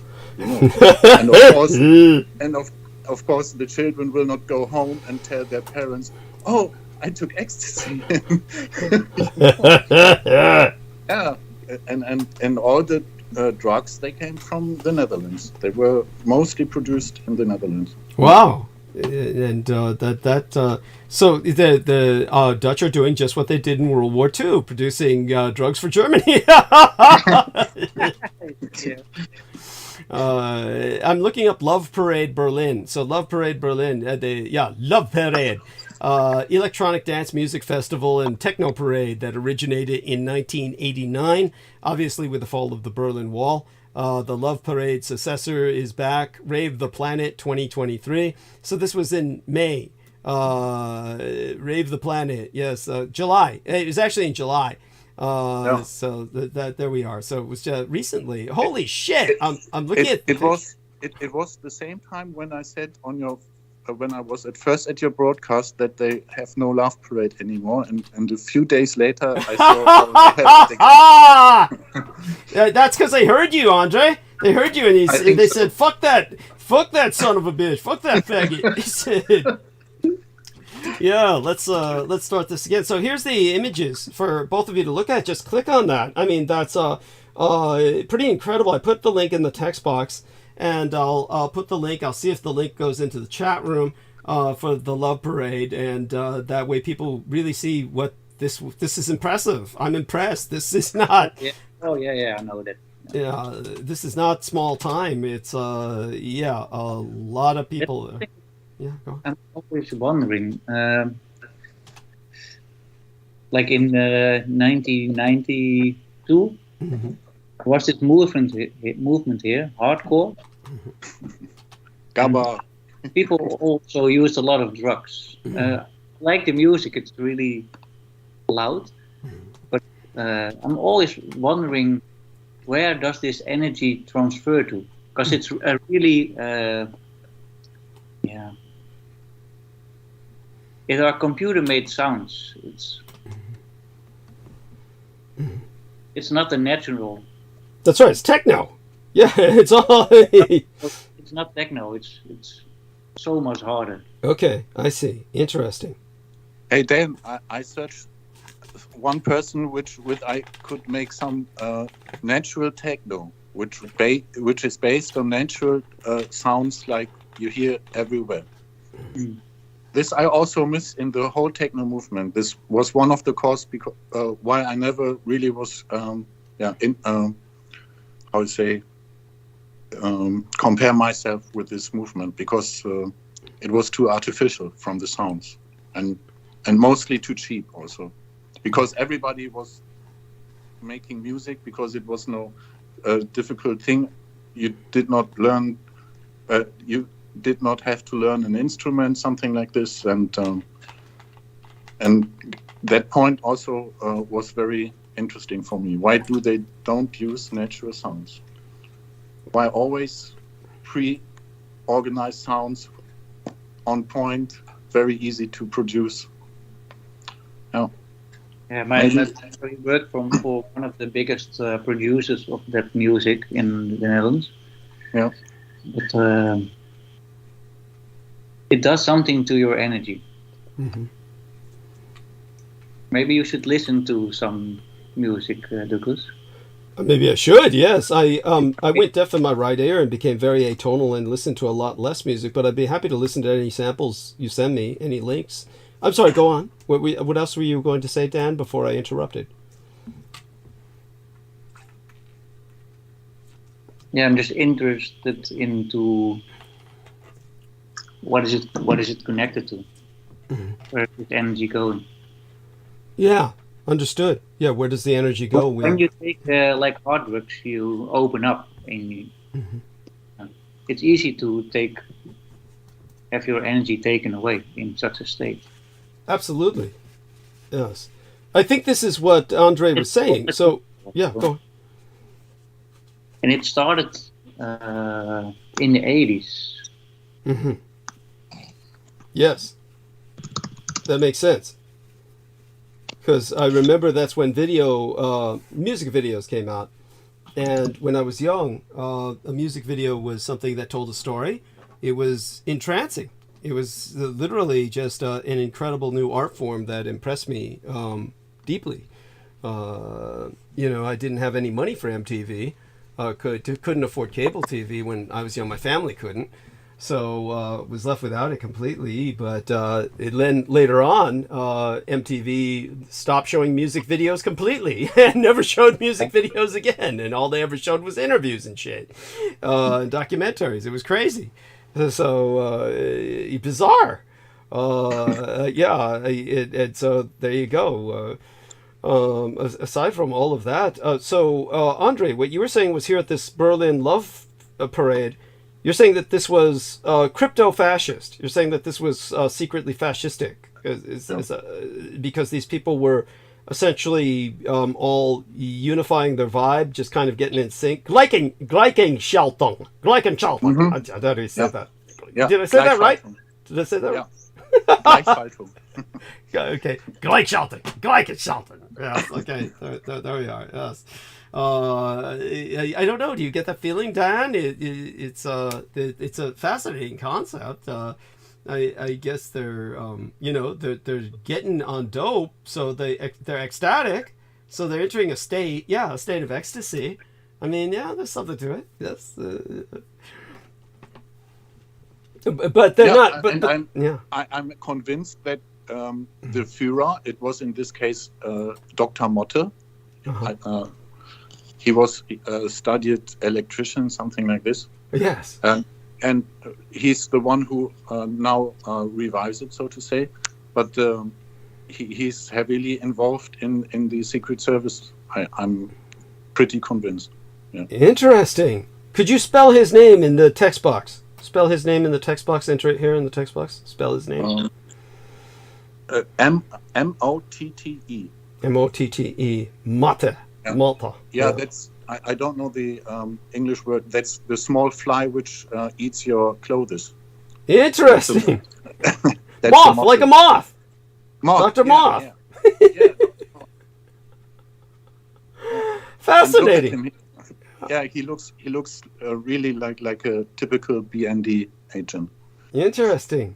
Because if you hear, sometimes he also makes music, but if you listen to it, you will immediately hear that he has nothing to do with music, so to say. Yeah. Oh, this is and yeah.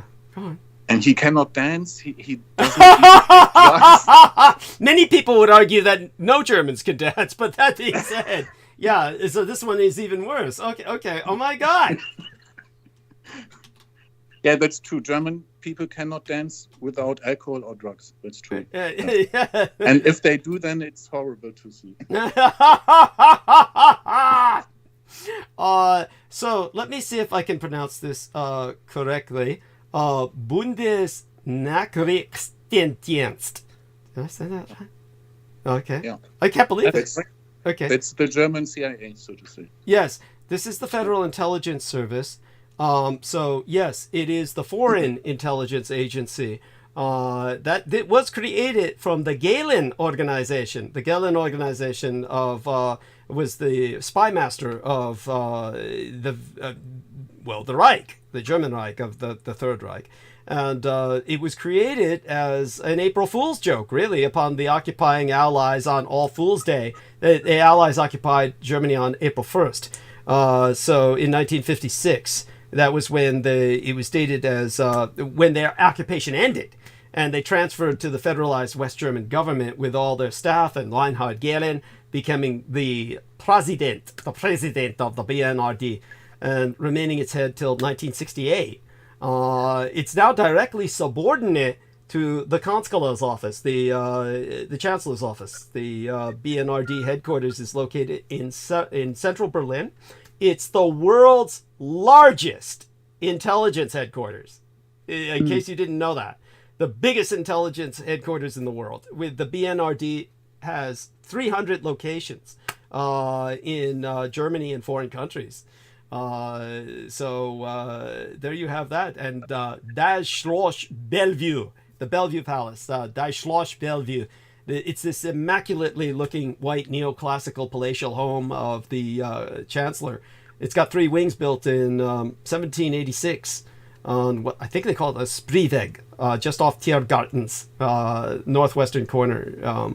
there was some 600 million euros spent in renovation. So it ballooned to be larger than the White House or the Elysee Palace estate. And so, I mean, you know, it's like, damn, yeah, the chancellor lives fat. Yeah, it's and just so people know, there's other intelligence agencies in Germany that they have quite a powerful police force. How many sips did you say you could take through your mask during COVID? How many sips?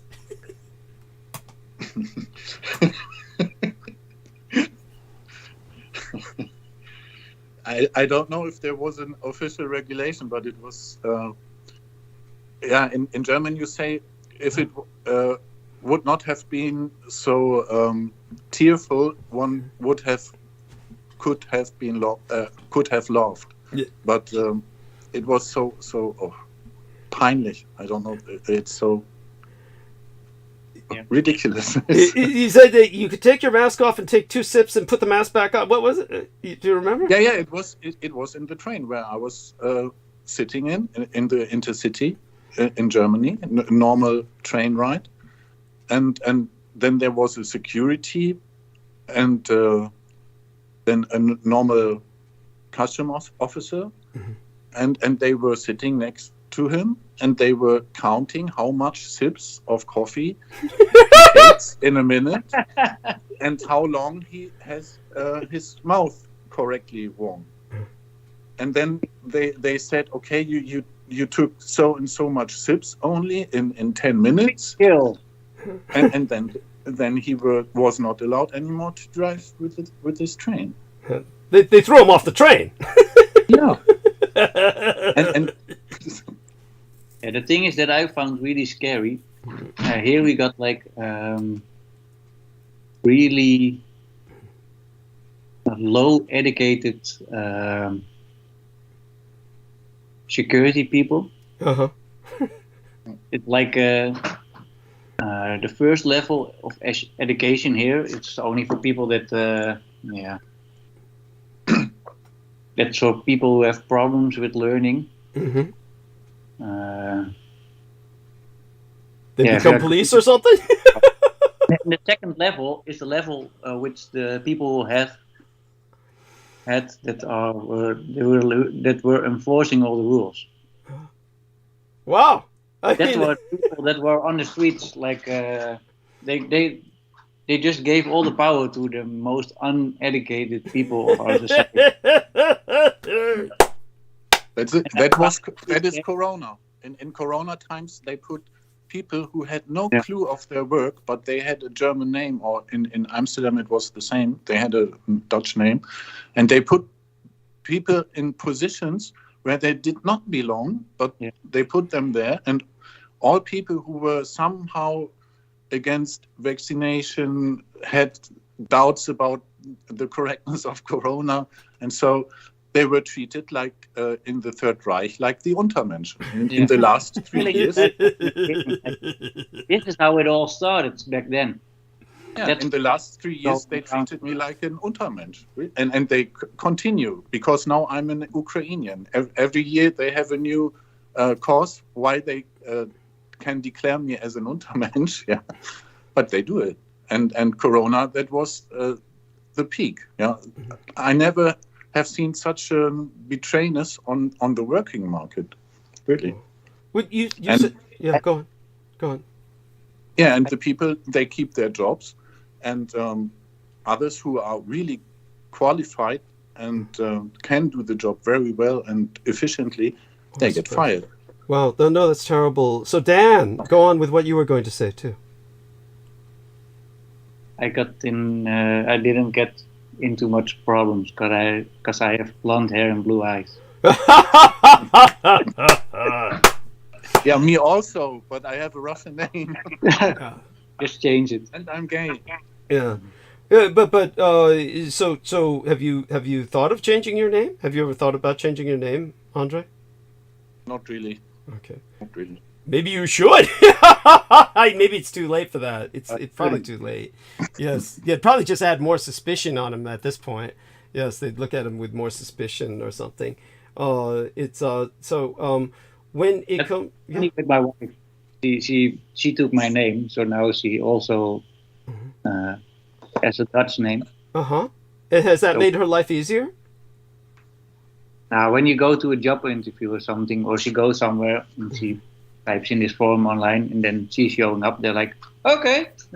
Right. No, I get it. You know, it's funny because Yeah. yeah, It's fun. good. Yeah, But my wife, she says, I've never been discriminated against. I think it's because she's too beautiful. there we are. Yes, she is very statuesque. Yeah. And, yeah, so they don't mind her. She's easy on the eyes. She's so yeah. When I myself, my first two names, Douglas, Dwayne, they're perceived as black names in America. So a lot of times I would go to a job interview and they would expect a black man. So Douglas, Dwayne, Dietrich, because they're very ignorant of the German name Dietrich. You know, they're just like, so all they saw was the first two names, Douglas, Dwayne, and they said, oh, that sounds black. And so they said, we need to hire some black men just for the, you know, what they call the affirmative action. Yeah, so when I'd walk in and I wasn't black, they were all like disappointed and shit. That was, so yeah, it's stupid politics everywhere.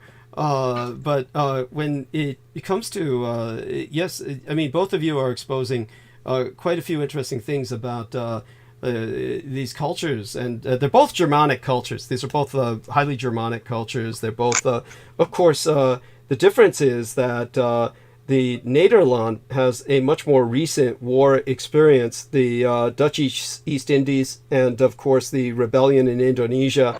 It feels to them like yesterday. There's still veterans, of course, from the Indonesian conflict that are very scarred. Do they have any political influence, Dan? No. But, at my work, I have this one guy. He's from.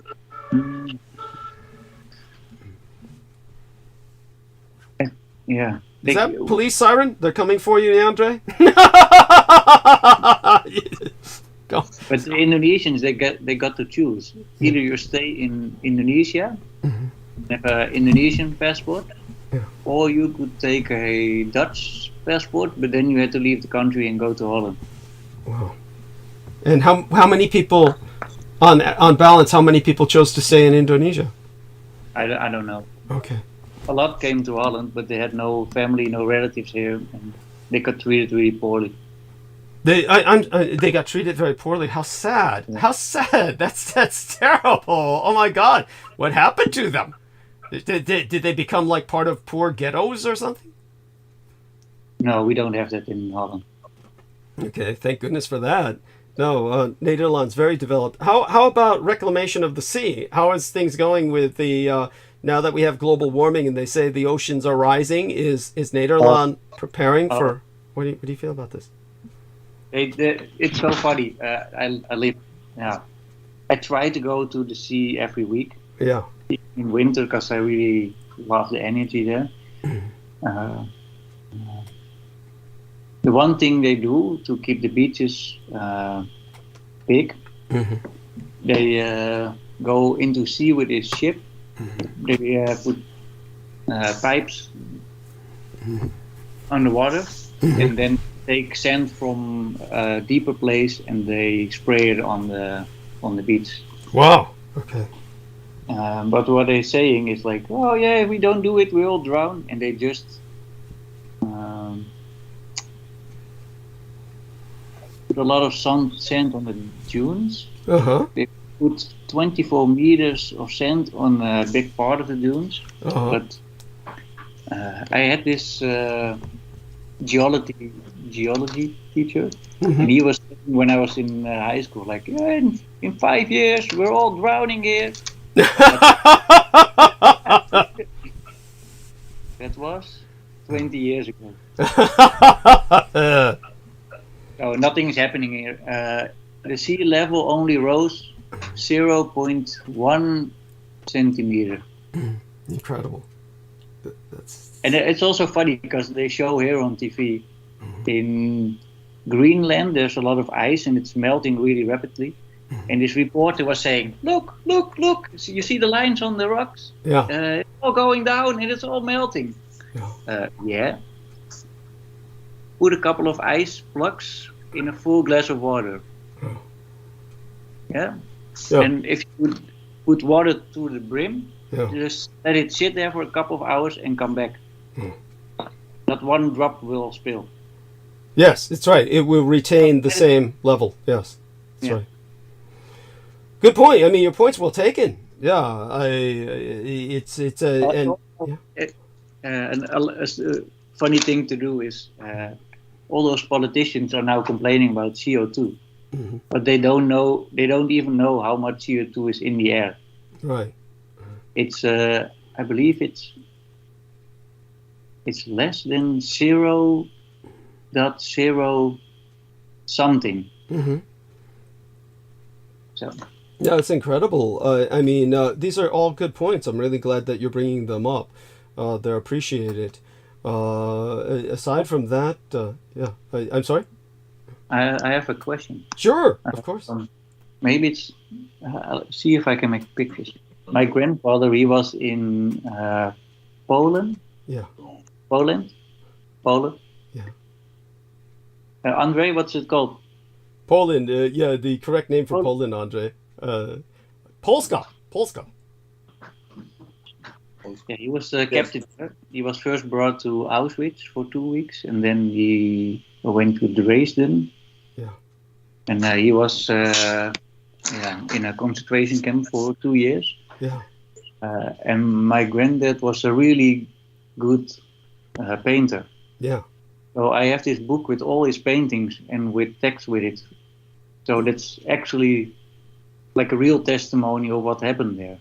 Maybe it's nice to show something from that sometime. Yes, that would be wonderful. I mean, yes, I know people tell me I got to start showing video. That would take some work. I'd have to have Brendan or somebody help me to do that. But what you could do is if you could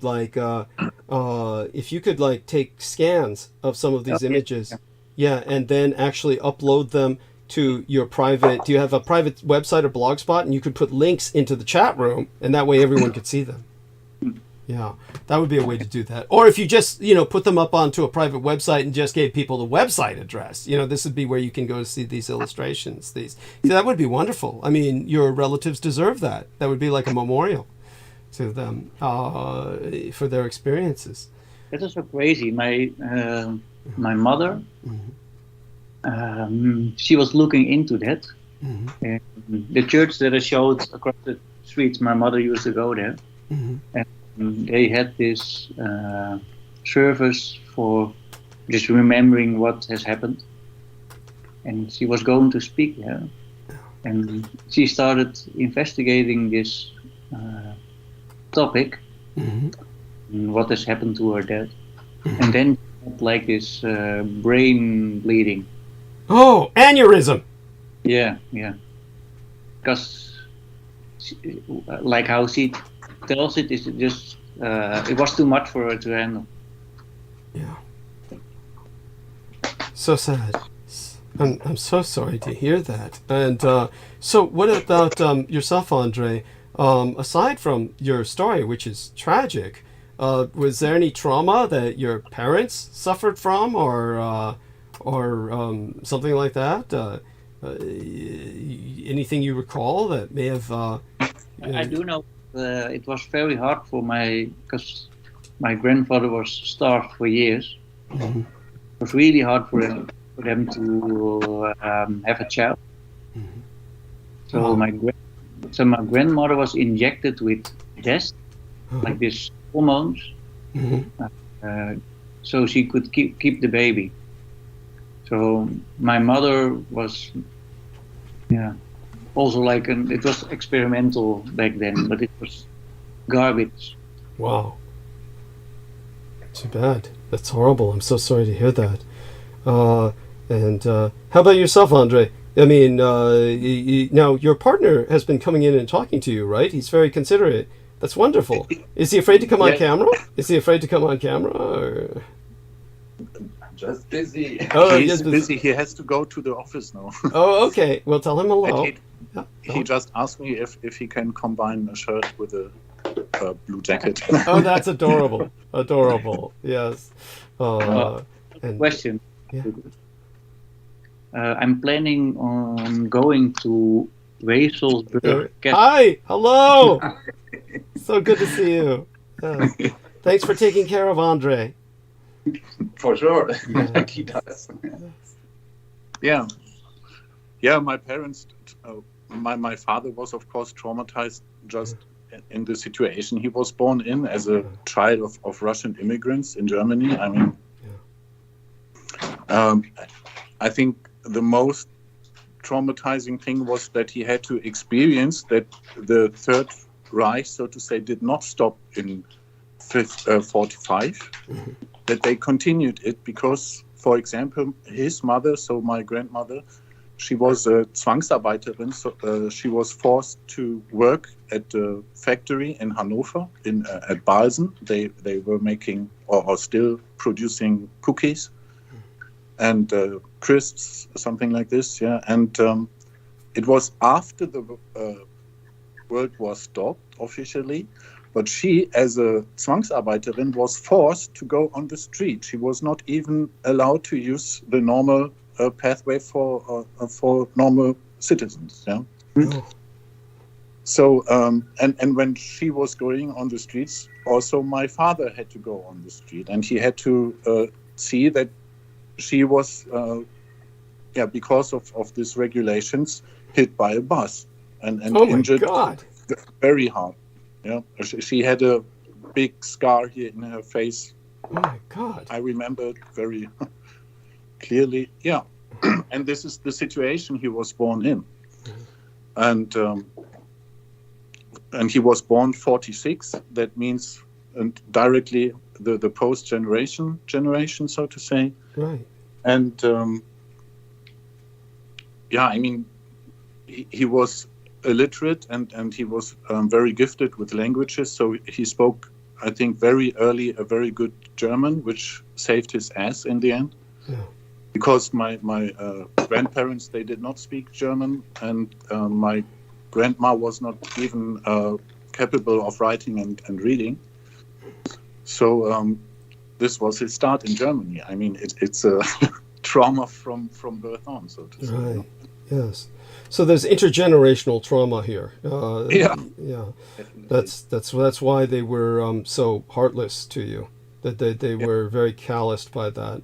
And so thank you for sharing that. And I'm so glad. I'm sorry. What's your partner's name again? Marcus, that's right. I should remember that. Marcus Aurelius, like the Roman emperor. Yes, Marcus. Yes. So I'll remember that for next time. So Dan, yes, what were you going to say? You were also going to share something here. There was something important that you had. Can you remember it? Yeah, I'm planning on a trip to Wezelsburg. Oh, Wewelsburg? Yeah. Excellent. Most excellent. Andre can't show you that because they would put him in a camp.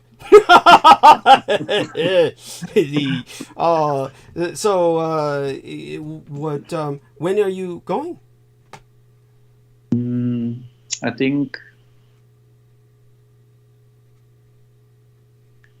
it depends on when we go to my mother-in-law. Okay. But,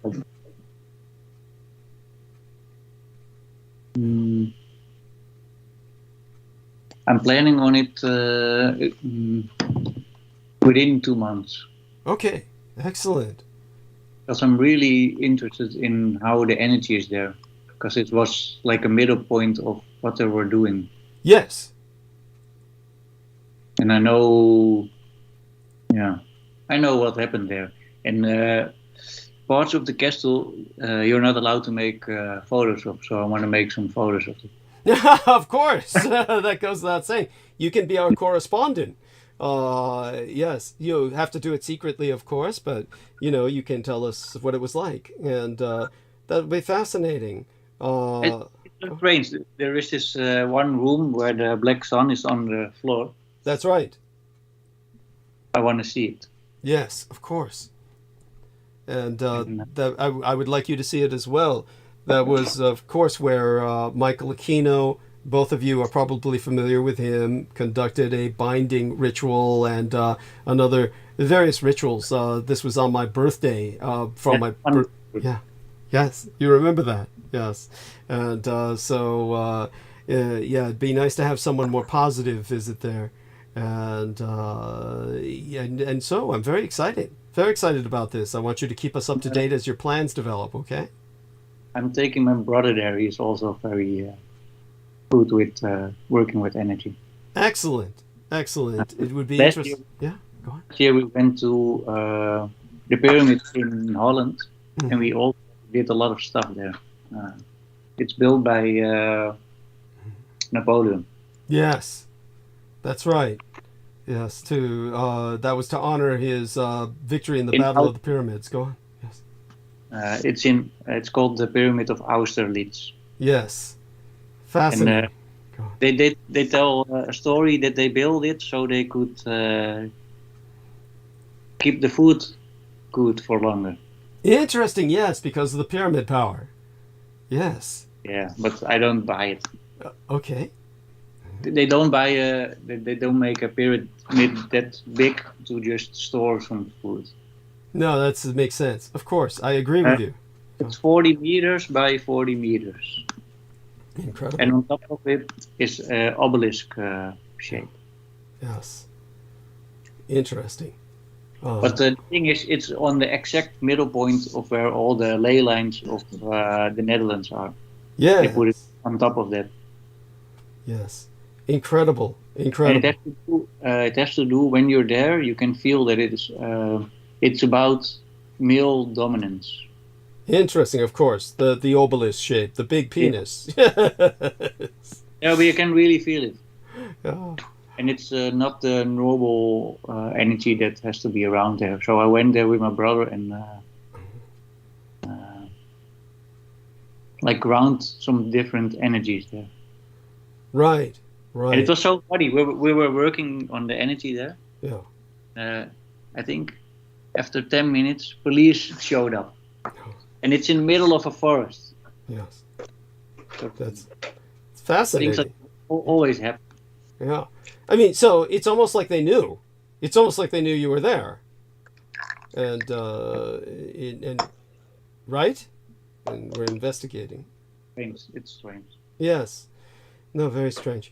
So Andre, just curious, I noticed in the camera that you have a bit of tremulousness. Is this a neurological condition? You're just kind of what I would say is that you're moving a lot. You're moving a lot. Is that normal? Is that because of a nervous condition, or is it kind of energy? You just have a lot of energy. I was just curious about that.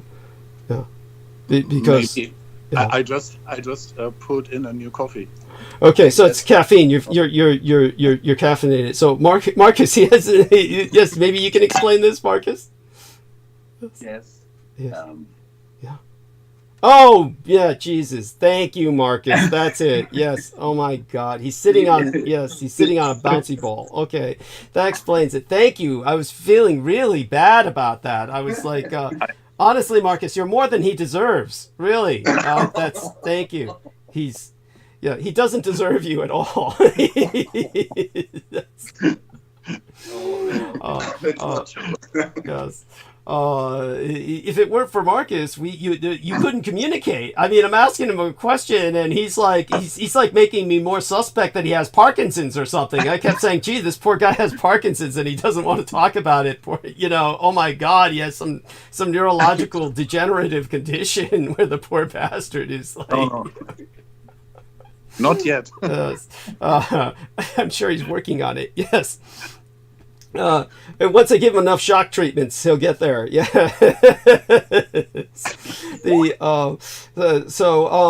Thank you, Marcus. Appreciate that deeply. And see, he knew what I was talking about. He knew. Yes. I would never have come to it. What do you mean, really? Yes. Okay. That's Now, our friend Dan has given us a photograph of this, the pyramid of Austerlitz, and it's fascinating, just a fascinating image. And yes, the obelisk on top of the pyramid. Of course, no, this can't be for food. No, that's bullshit. No, that's definitely a monument for something far more meaningful. And so. Yeah, I am impressed. The architecture is impressive, and yeah, and so you and your brother were there. The police showed up, and just checking you out, and I'm just so excited about your idea of going to Wewelsburg, and so all that being said, with both of you gentlemen. I think we did a good job tonight. I think that I'll, go into monologue with my next episode. But I think tonight we had a great communication. I'm glad that you two have been introduced and that both of you now have each other's contact numbers. Send each other a contact request. You can follow up with each other. And I think that this will be important for us all. If you are, now, if our man Dan van der Meulen comes into Germany to see Wewelsburg Castle, is it possible that you could show him around? You're in Heidelberg, so it's a bit different area. But is it possible that you could meet or rendezvous, the two of you, perhaps? Yes, that would be interesting. He may not want you to go into Wewelsburg with him because then you'd make his spy mission more noticeable. But other than that, yes, it'd be interesting. You could probably give him some pointers. In how to deal with authorities. You've been in trouble enough with the authorities yourself where you would know how to evade them, perhaps. You mean me? Yeah, you, yeah. I'm always in trouble with authorities. Yes. I'm since I'm now in the very good position to get my supply in this cool. commodity, so to say. I was stopped by police every 2 weeks and controlled and for years, really. Yeah. And and in Germany it's 1984. It's practiced here since.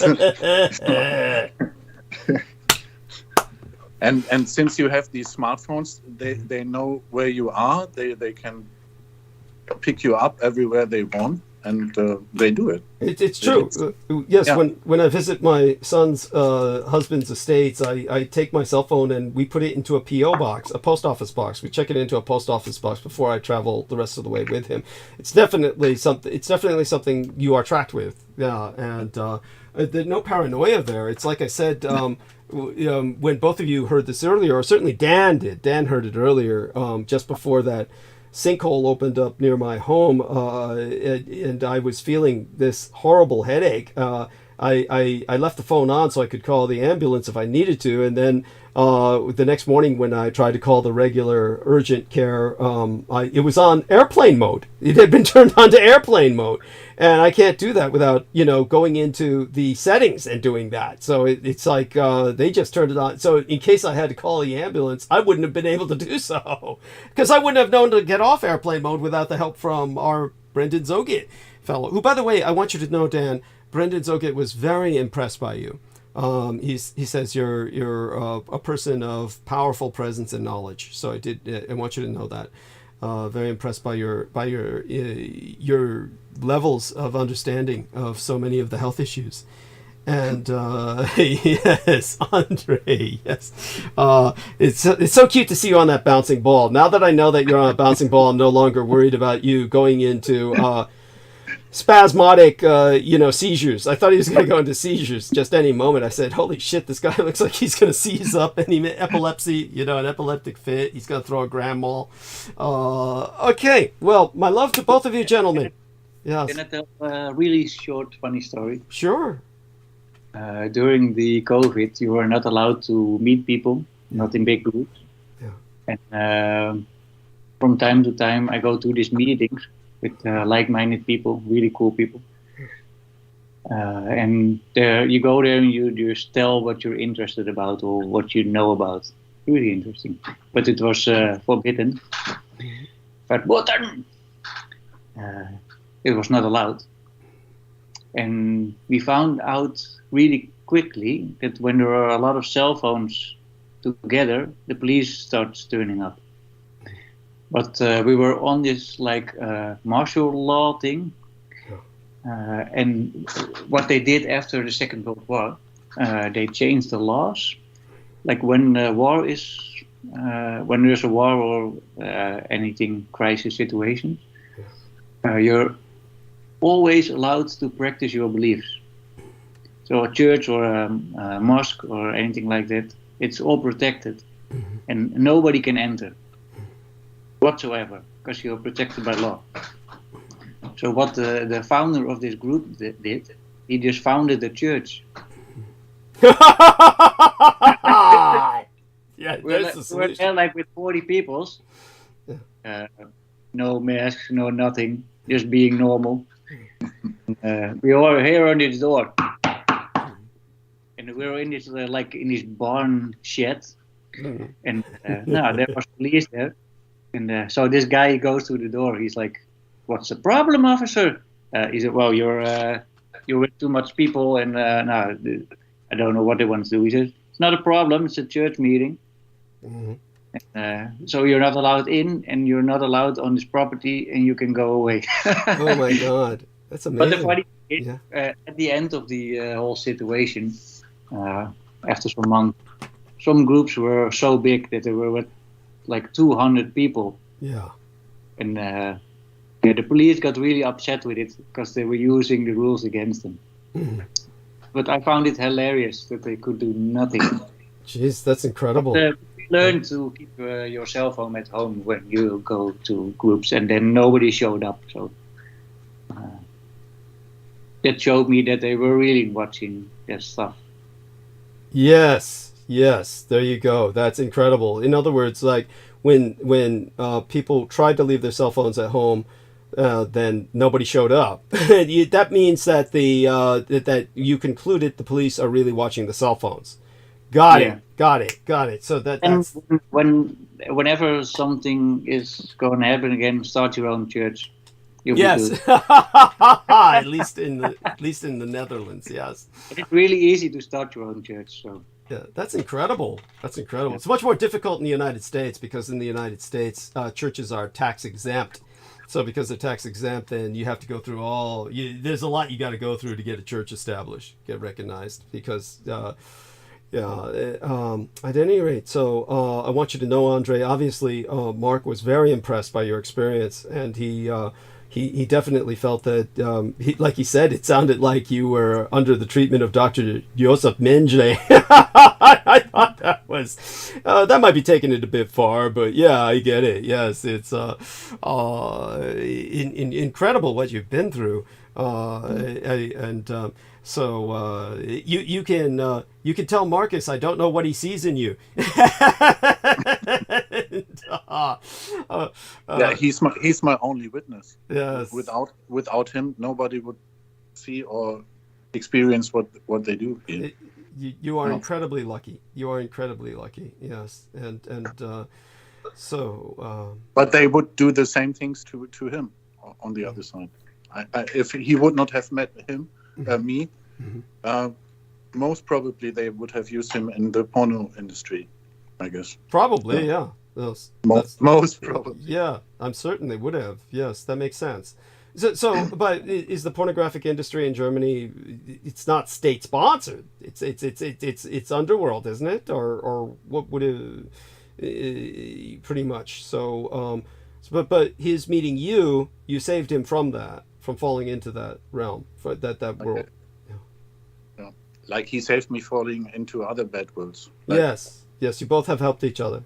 Each other. Excellent. Very impressive. Well, my love to both of you gentlemen. Okay, I'm going to end the show for now, and we'll all be talking to each other again soon. And both of you say good night to our listeners. Say good day to our listeners, and have a blessed day. Try to be back on next week. Sounds good. Excellent.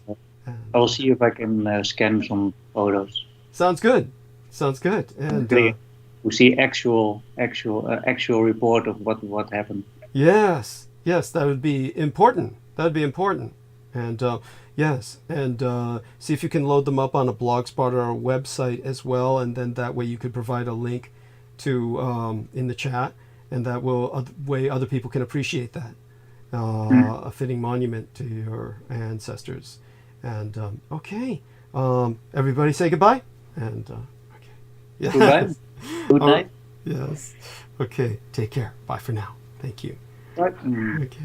And two wonderful gentlemen. And so what I'll probably do is save the monologue for a little later. Probably I'm going to presume still got a little bit of it's not much, admittedly, not too much of a impact thanks to the steroids from my sinuses, but it's one of these things where it's probably best I treat myself with respect and with rest and do a little recuperating.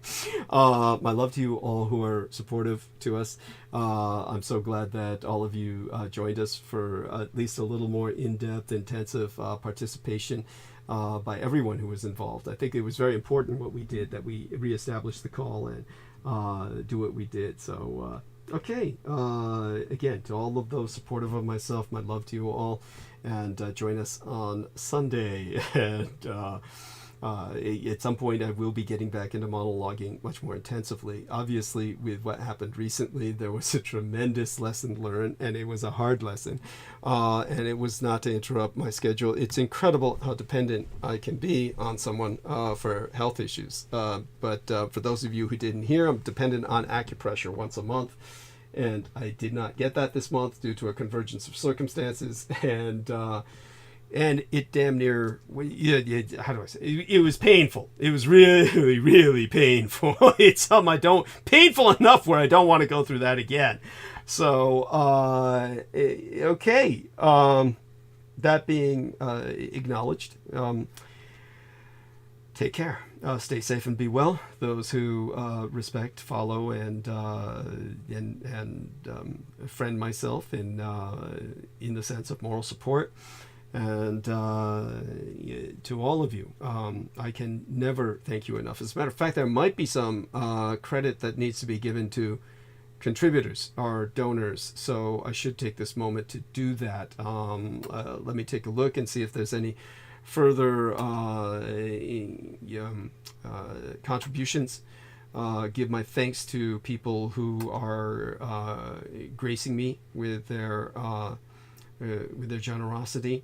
And it looks like there hasn't been anything particularly new, but it's definitely in this one account. Let's try the other account and see if there's something new in there to express my gratitude about. I do want the people to know who have contributed in the past just how incredibly appreciated they are. There's no words to do justice to how you make it possible for me to live. So without you, it would be literally impossible for me to live. So here we are. Let me log in, and we'll take it from there. See if there's anyone else to give some credit to. Okay, latest contributions are nothing different from last time. So I want people to know that, in particular, Todd McDonald contributed 200 United States dollars. I really must investigate some of what he's put up in his own Facebook page about myself. Wonderful human being to do what he did. And of course, everyone else is a wonderful human being here as well that I'm looking at. It's a honor roll. And if you're on it, believe me, at least it's on record, so it cannot be forgotten. Okay, with that, we're going to end stream. Okay. Let's see if I push the right buttons here.